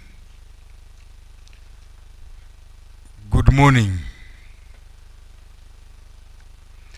It gives me great pleasure to stand before you here today as the chairperson, Water, Forestry and Natural Resources of the Council of Governors and Governor of Taita Taveta to address this esteemed gathering on this auspicious Water and Sanitation Investors Conference. This event serves as a crucial platform for dialogue and collaboration as we collectively strive to address one of the most fundamental challenges facing our country. Ensuring reasonable standards of sanitation and access to clean and safe water in adequate quantities for every Kenyan as enshrined in our Constitution. Water is not merely a resource. It is a lifeline that sustains us, nurtures our communities, and fuels our collective progress. Yet, as we gather here, we are accurately aware that millions of our fellow citizens still lack reliable access to safe water and proper sanitation. This conference is therefore a testament to our commitment to change this narrative, to chart a course towards a future where no one is left behind. The importance of water and sanitation is not merely confined to health outcomes. It is intrinsically linked to economic development, educational opportunities, and the overall well-being of our communities. As we discuss strategies and share experiences over the course of this conference, let us keep in mind the transformative power that improved water and sanitation services can have on the lives of our people. Your Excellencies, distinguished delegates, over the years, the Kenya has come up with policies and governance frameworks on water and sanitation access that are critical for ensuring access to clean water and proper sanitation services across the nation. County-specific frameworks have also been developed and operationalized, including progressive delegation of authority according for water and sanitation service provision to utilities, accompanied by the duty to give account for results. Additionally, county-specific strategies and development blueprints on water and sanitation has been developed to provide roadmaps for long-term planning and sustainable development of water and sanitation systems, guiding decision-making processes and investments to meet current and future needs while minimizing environmental impacts and ensuring resilience to climate change. Despite progress made in policy development and institutional strengthening, challenges such as inadequate funding, institutional capacity constraints, infrastructure deficits, and climate change impacts hinder efforts to provide universal access to safe water and sanitation services, particularly in rural and informal urban settlements.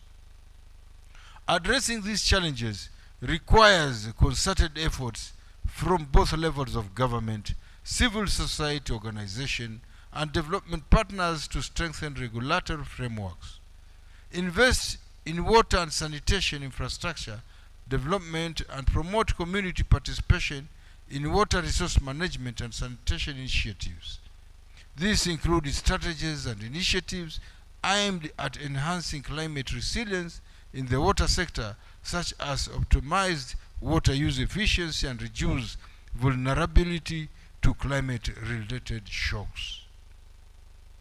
By prioritizing climate resilience in water access initiatives, Kenya aims to ensure the availability and sustainability of water resources for current and future generations, aligning with the objectives of SDG 6 and contributing to broader climate change adaptation and sustainable development efforts.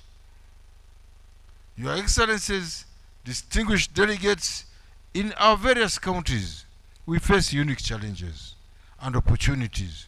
Water scarcity, water quality, non-revenue water, and inadequate sanitation facilities are hurdles that require innovative and regional county-specific solutions.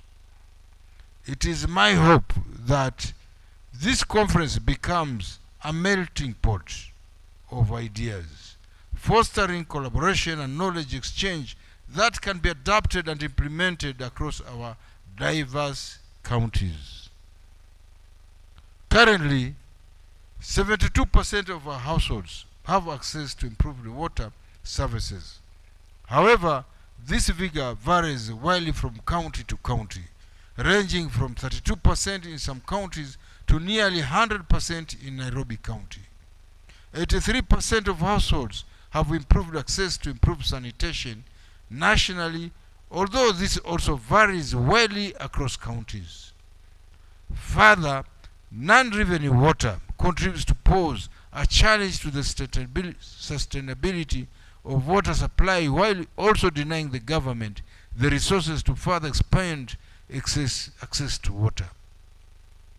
Although the non-revenue water levels decreased by 2%, the current non-revenue water levels of 45% translates to an estimated Kenya shillings 11.2 billion losses. This calls for collaborative efforts to enhance investment in non-revenue water reduction programs. To achieve this, USD 12.9 billion, that is 1.8 trillion Kenya shillings in water, sanitation and hygiene services, wash investments are needed to expand and improve wash services. However, this current government budget for water and sanitation is USD 5.6 billion. That is about 795 billion Kenya shillings, leaving a gap of USD 7 billion, which is 999 billion Kenya shillings. In this regard, financing gap is still very wide and has to be bridged through innovative ways of funding, including public-private partnerships and blended financing models.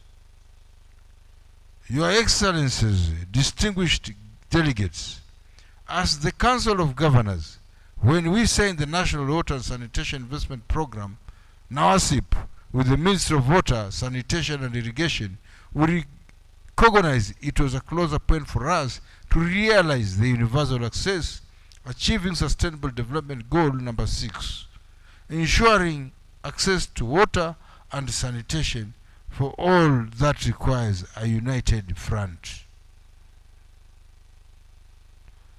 In this light, we must work hand in hand with the national government agencies, non-governmental organizations, the private sector, and local communities to implement the NAWASIP and other emerging best practices to close the coverage gap by 2030. We urge partners to take account of mapped out investments in counties, both soft and hardware, including embracing technological advancements, and support us to deliver this crucial service as we entrench and deepen devolution. Your Excellencies, distinguished delegates, in conclusion, let this conference be a catalyst for action, a platform where ideas flourish, partnerships are forged, and commitments are made. Together, we can usher in an era where every Kenyan, regardless of their location, enjoys the basic human right to clean water and proper sanitation. The Council of Governors stands ready to collaborate and support initiatives that will drive positive change across our great nation. Thank you, and I look forward to the productive discussions, water and sanitation investments. Thank you, thank you, thank you. And what I've just spoken is also replicated in Taita Taveta County. So feel at home to partner with the Taita Taveta County. Thank you.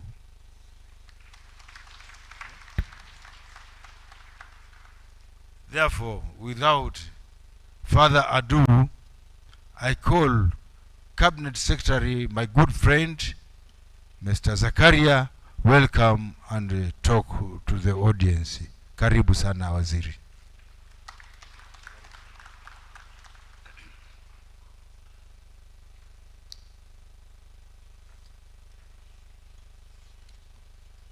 Excellencies, our development partners, our friends from the private sectors, distinguished guests, ladies and gentlemen, good afternoon. Yep, greetings from His Excellency, the President of the Republic of Kenya, Dr. William Samoei Ruto, who was meant to be with us this day. However, he has sent me to represent him, and most welcome to all our visitors who have come from far and wide to be with us and attend this very important conference. I'll read his speech. The challenges presented by inadequate access to water and sanitation services and our response actions are a defining moment for this generation.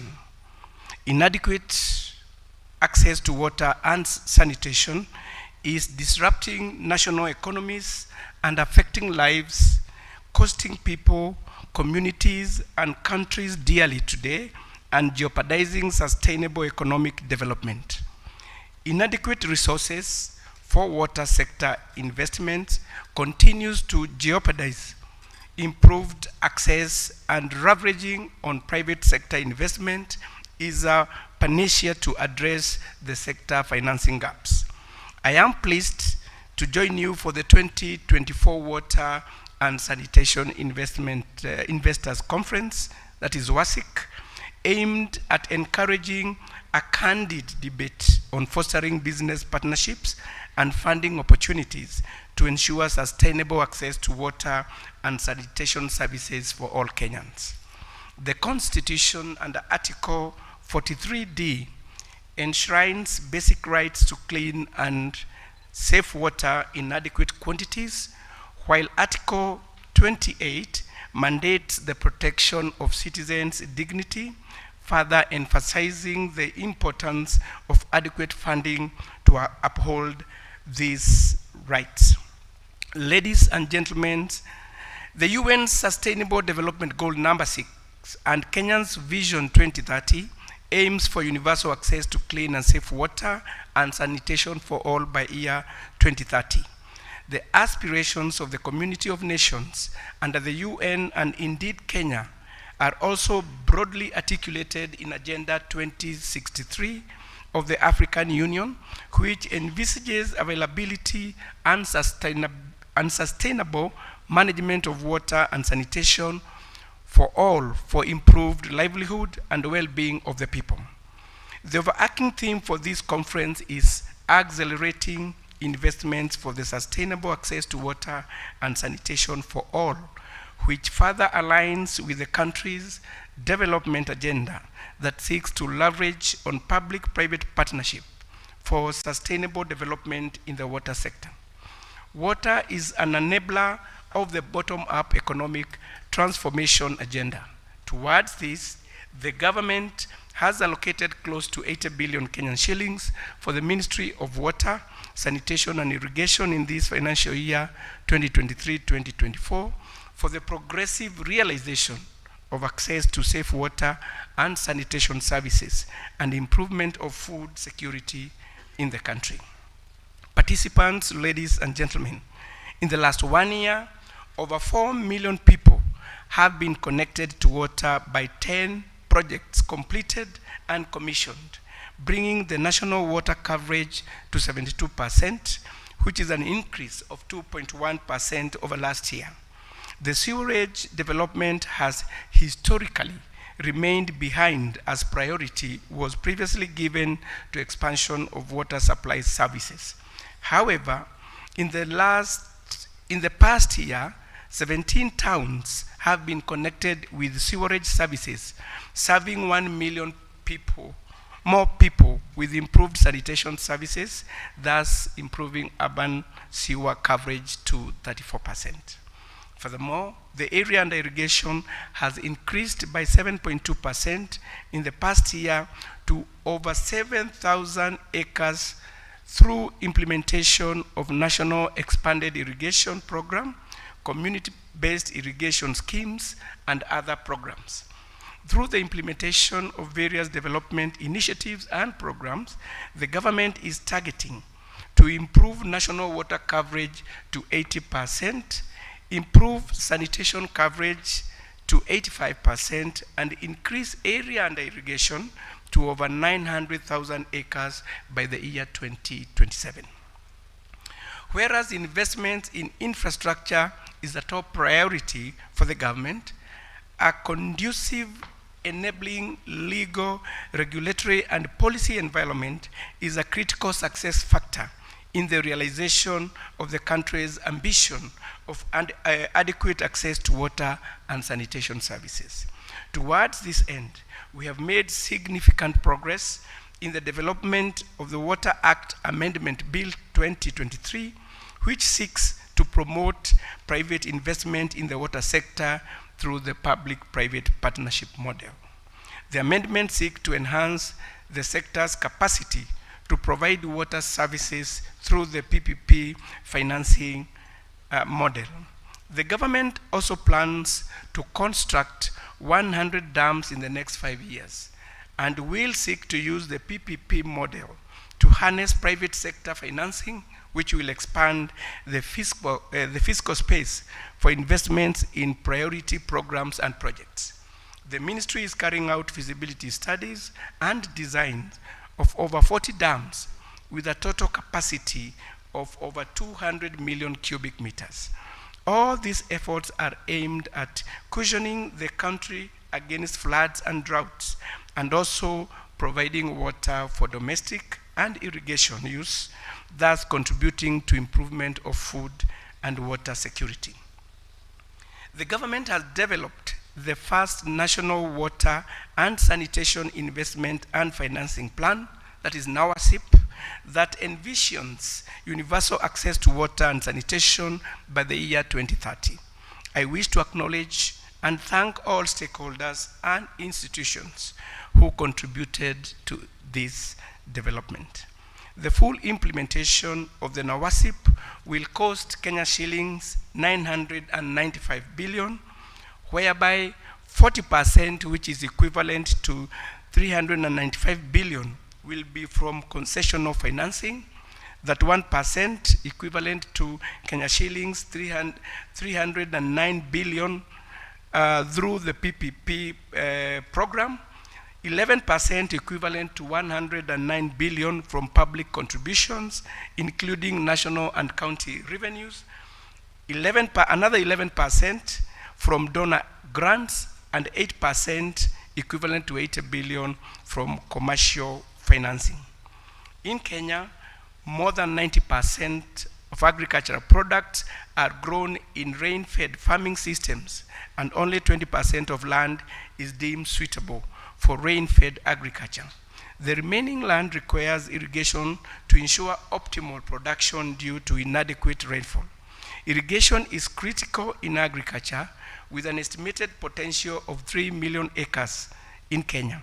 However, only 29% of this potential has been developed, and just 5.8% of the country's arable land is equipped with irrigation infrastructure. To address this, the government has enacted the National Irrigation Policy, Irrigation Act 2019, and Irrigation General Regulation 2021, as well as launching the National Irrigation Strategy to guide irrigation development and contribute to food security. The government shall continue to de-risk the water and sanitation sector to make it possible for the private players to invest in this sector. In conclusion, ladies and gentlemen, the 2024 Water and Sanitation Investors Conference marks a pivotal moment in Kenya's journey towards achieving sustainable access to water and sanitation for all citizens. Through substantial investments, policy reforms, and strategic partnerships, significant progress has been made in expanding water infrastructure, connecting millions to piped water, and extending sewerage services to urban areas. Despite challenges such as the COVID-19 pandemic, which have highlighted the need for operational resilience and innovation, the government's unwavering commitment and proactive measures have propelled the nation closer to realizing the goals outlined in Vision 2030 and Sustainable Development Goal number 6. Looking ahead, continued collaboration between public and private sectors, coupled with the implementation of comprehensive financing plans and irrigation strategies, will be essential in ensuring sustained momentum towards universal access to clean water and sanitation, ultimately fostering a healthier, more prosperous future for all Kenyans. On behalf of His Excellency, the President of the Republic of Kenya, His Excellency Dr. William Samoei Ruto, I am honored to declare this conference officially opened.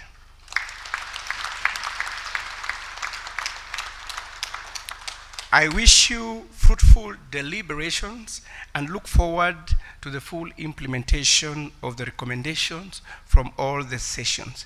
I urge the private sector to invest in the water, sanitation, and irrigation sector. God bless you. God bless Kenya. Thank you.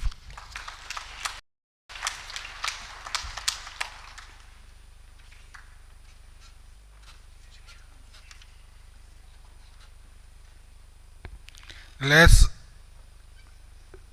appreciate the Cabinet Secretary once more. 1, 2, 3. Another one. Thank you so much. We are going to watch a 2-minute video on our worship, highlighting the objectives, plans, and gaps required to achieve water and sanitation for all by 2030. So the video can be on. After that, we are going to unveil it. The dignitaries here will go down to unveil the worship plan.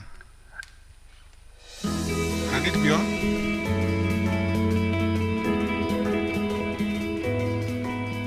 The National Water and Sanitation Investment and Financing Plan, NAWASIP, stands as a beacon of hope, charting a course towards universal access to water and sanitation by 2030. The Kenya that we want.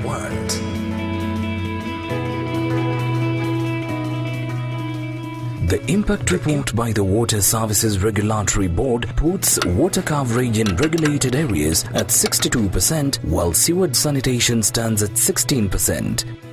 NAWASIP has established that the required investment to achieve 100% coverage in the water and sewerage sector by 2030 is 995 billion shillings. To raise the required investment, 40%, that is 395 billion shillings, will be from concessional financing, 31%, that is about 313 billion shillings, through public-private partnerships, 11%, or 105 billion shillings, from public contributions including including national and county revenues, 8% or about 77 billion shillings from donor grants and 82 billion shillings from commercial financing.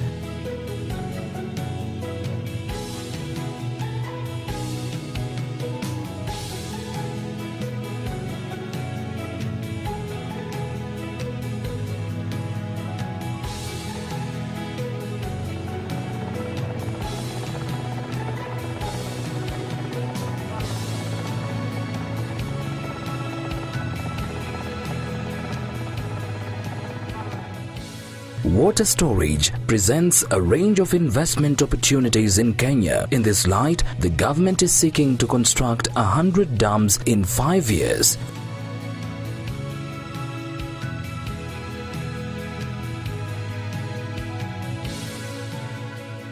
"56 dams have already been identified and recommended for implementation under the public-private partnership model.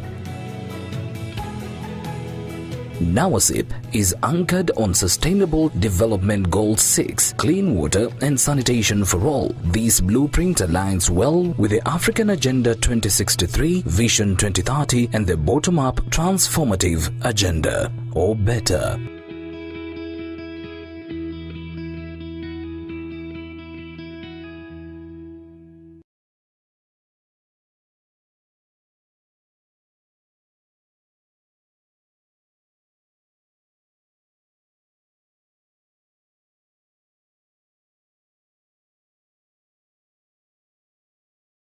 On stage to come down to unveil the NAWASIP.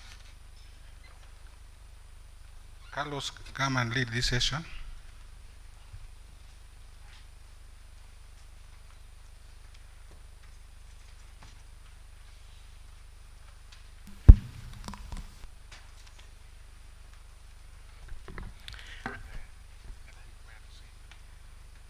Thank you so much. As I equally invite the Nairobi City Water Company also to be ready as the main guests move from the main podium to the center stage to officially unveil the NAWASIP plan.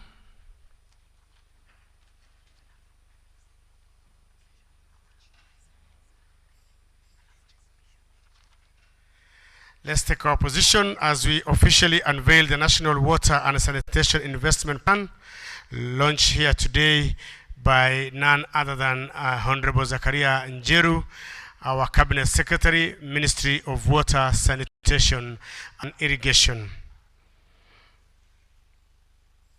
This being the climax of our event today here.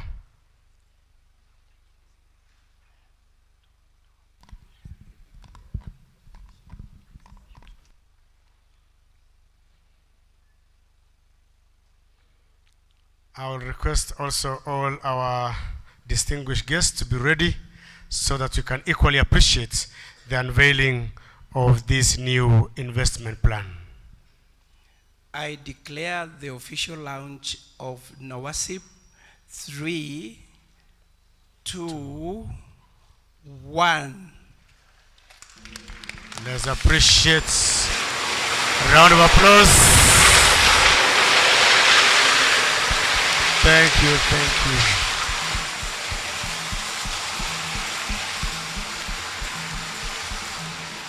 Thank you so much, thank you so much.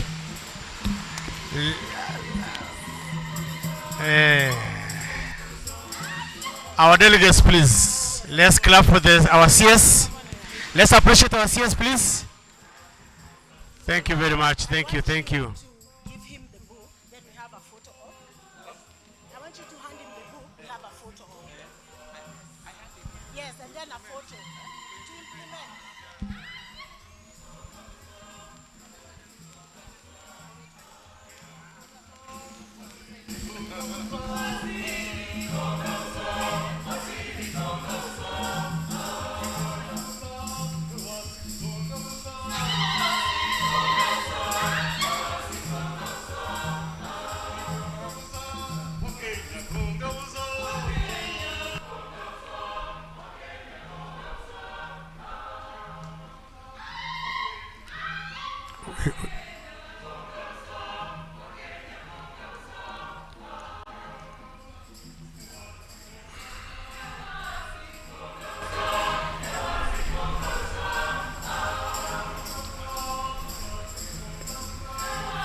Thank you so much.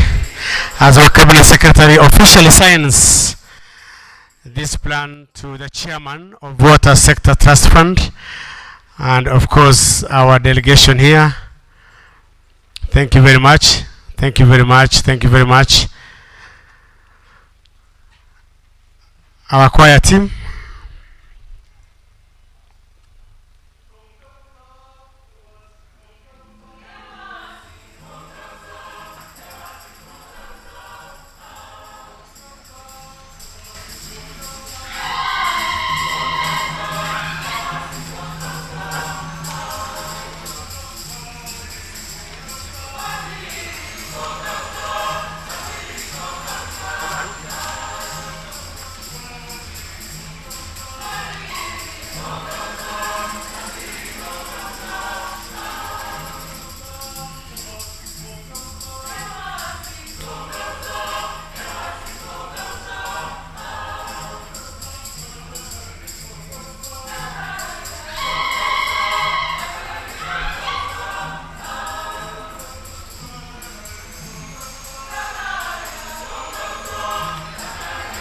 Thank you very much. Thank you very much. Some announcements as we exit. Chief Cabinet Secretary, there will be a media session immediately outside this amphitheater. Upon that, we'll be visiting our exhibition stands inside the Savo ballrooms that are actually going on, and they'll be going on all these 3 days here. So from here, our chief guest will be having a media briefing just outside this amphitheater and proceed straight to the Savo ballroom, where a number of our exhibitors are also exhibiting for us. If you get time also, as you continue with this conference, kindly find time. Let's appreciate the Cabinet Secretary as he leaves, please. Let's clap for him, please. Makofi tafadhali, tumpigie makofi anapoondoka na kuweza kupata nafasi vile vile ya kujumuika na sisi. Asanteni sana, asanteni sana. Choir, I can give you one as I ask the video team to be ready. If we can equally prepare to replay that video one more time. The choir, please, one more.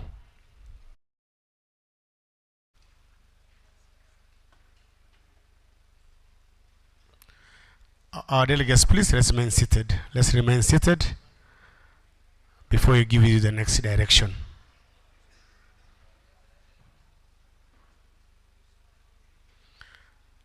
Delegates, let's remain seated, please.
all appreciate Nairobi City Water and Sewerage Company. Please, let's appreciate them.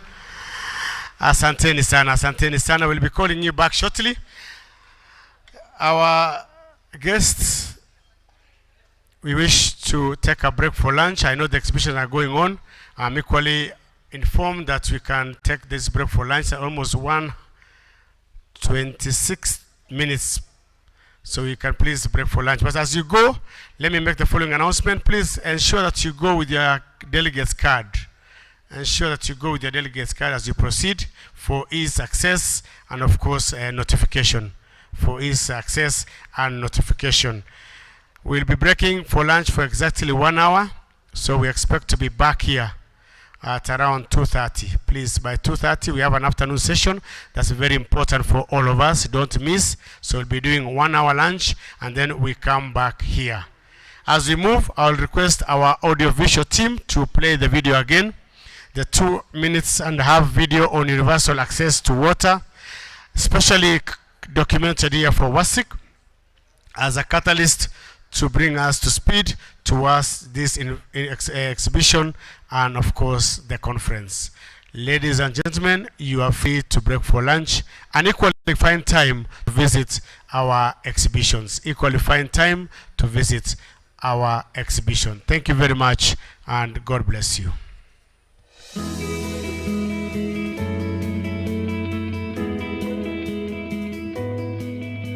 The National Water and Sanitation Investment and Financing Plan, NAWASIP, stands as a beacon of hope, charting a course towards universal access to water and sanitation by 2030.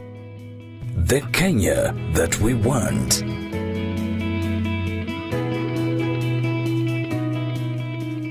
The impact report by the Water Services Regulatory Board puts water coverage in regulated areas at 62%, while sewage sanitation stands at 16%. NAWASIP has established that the required investment to achieve 100% coverage in the water and sewerage sector by 2030 is 995 billion shillings. To raise the required investment, 40%, that is 395 billion shillings, will be from concessional financing, 31%, that is about 313 billion shillings, through public-private partnerships, 11% or 105 billion shillings from public contributions including national and county revenues, 8% or about 77 billion shillings from donor grants and 82 billion shillings from commercial financing.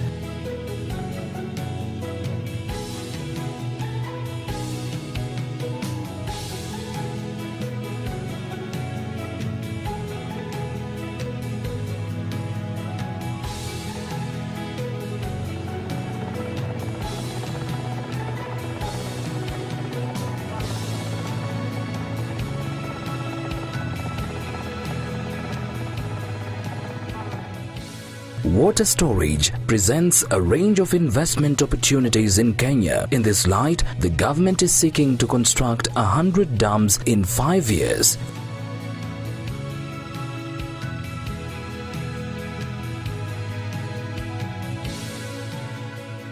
"56 dams have already been identified and recommended for implementation under the public-private partnership model. NAWASIP is anchored on Sustainable Development Goal 6, Clean Water and Sanitation for All. This blueprint aligns well with the African Agenda 2063, Vision 2030 and the bottom-up transformative agenda, or better.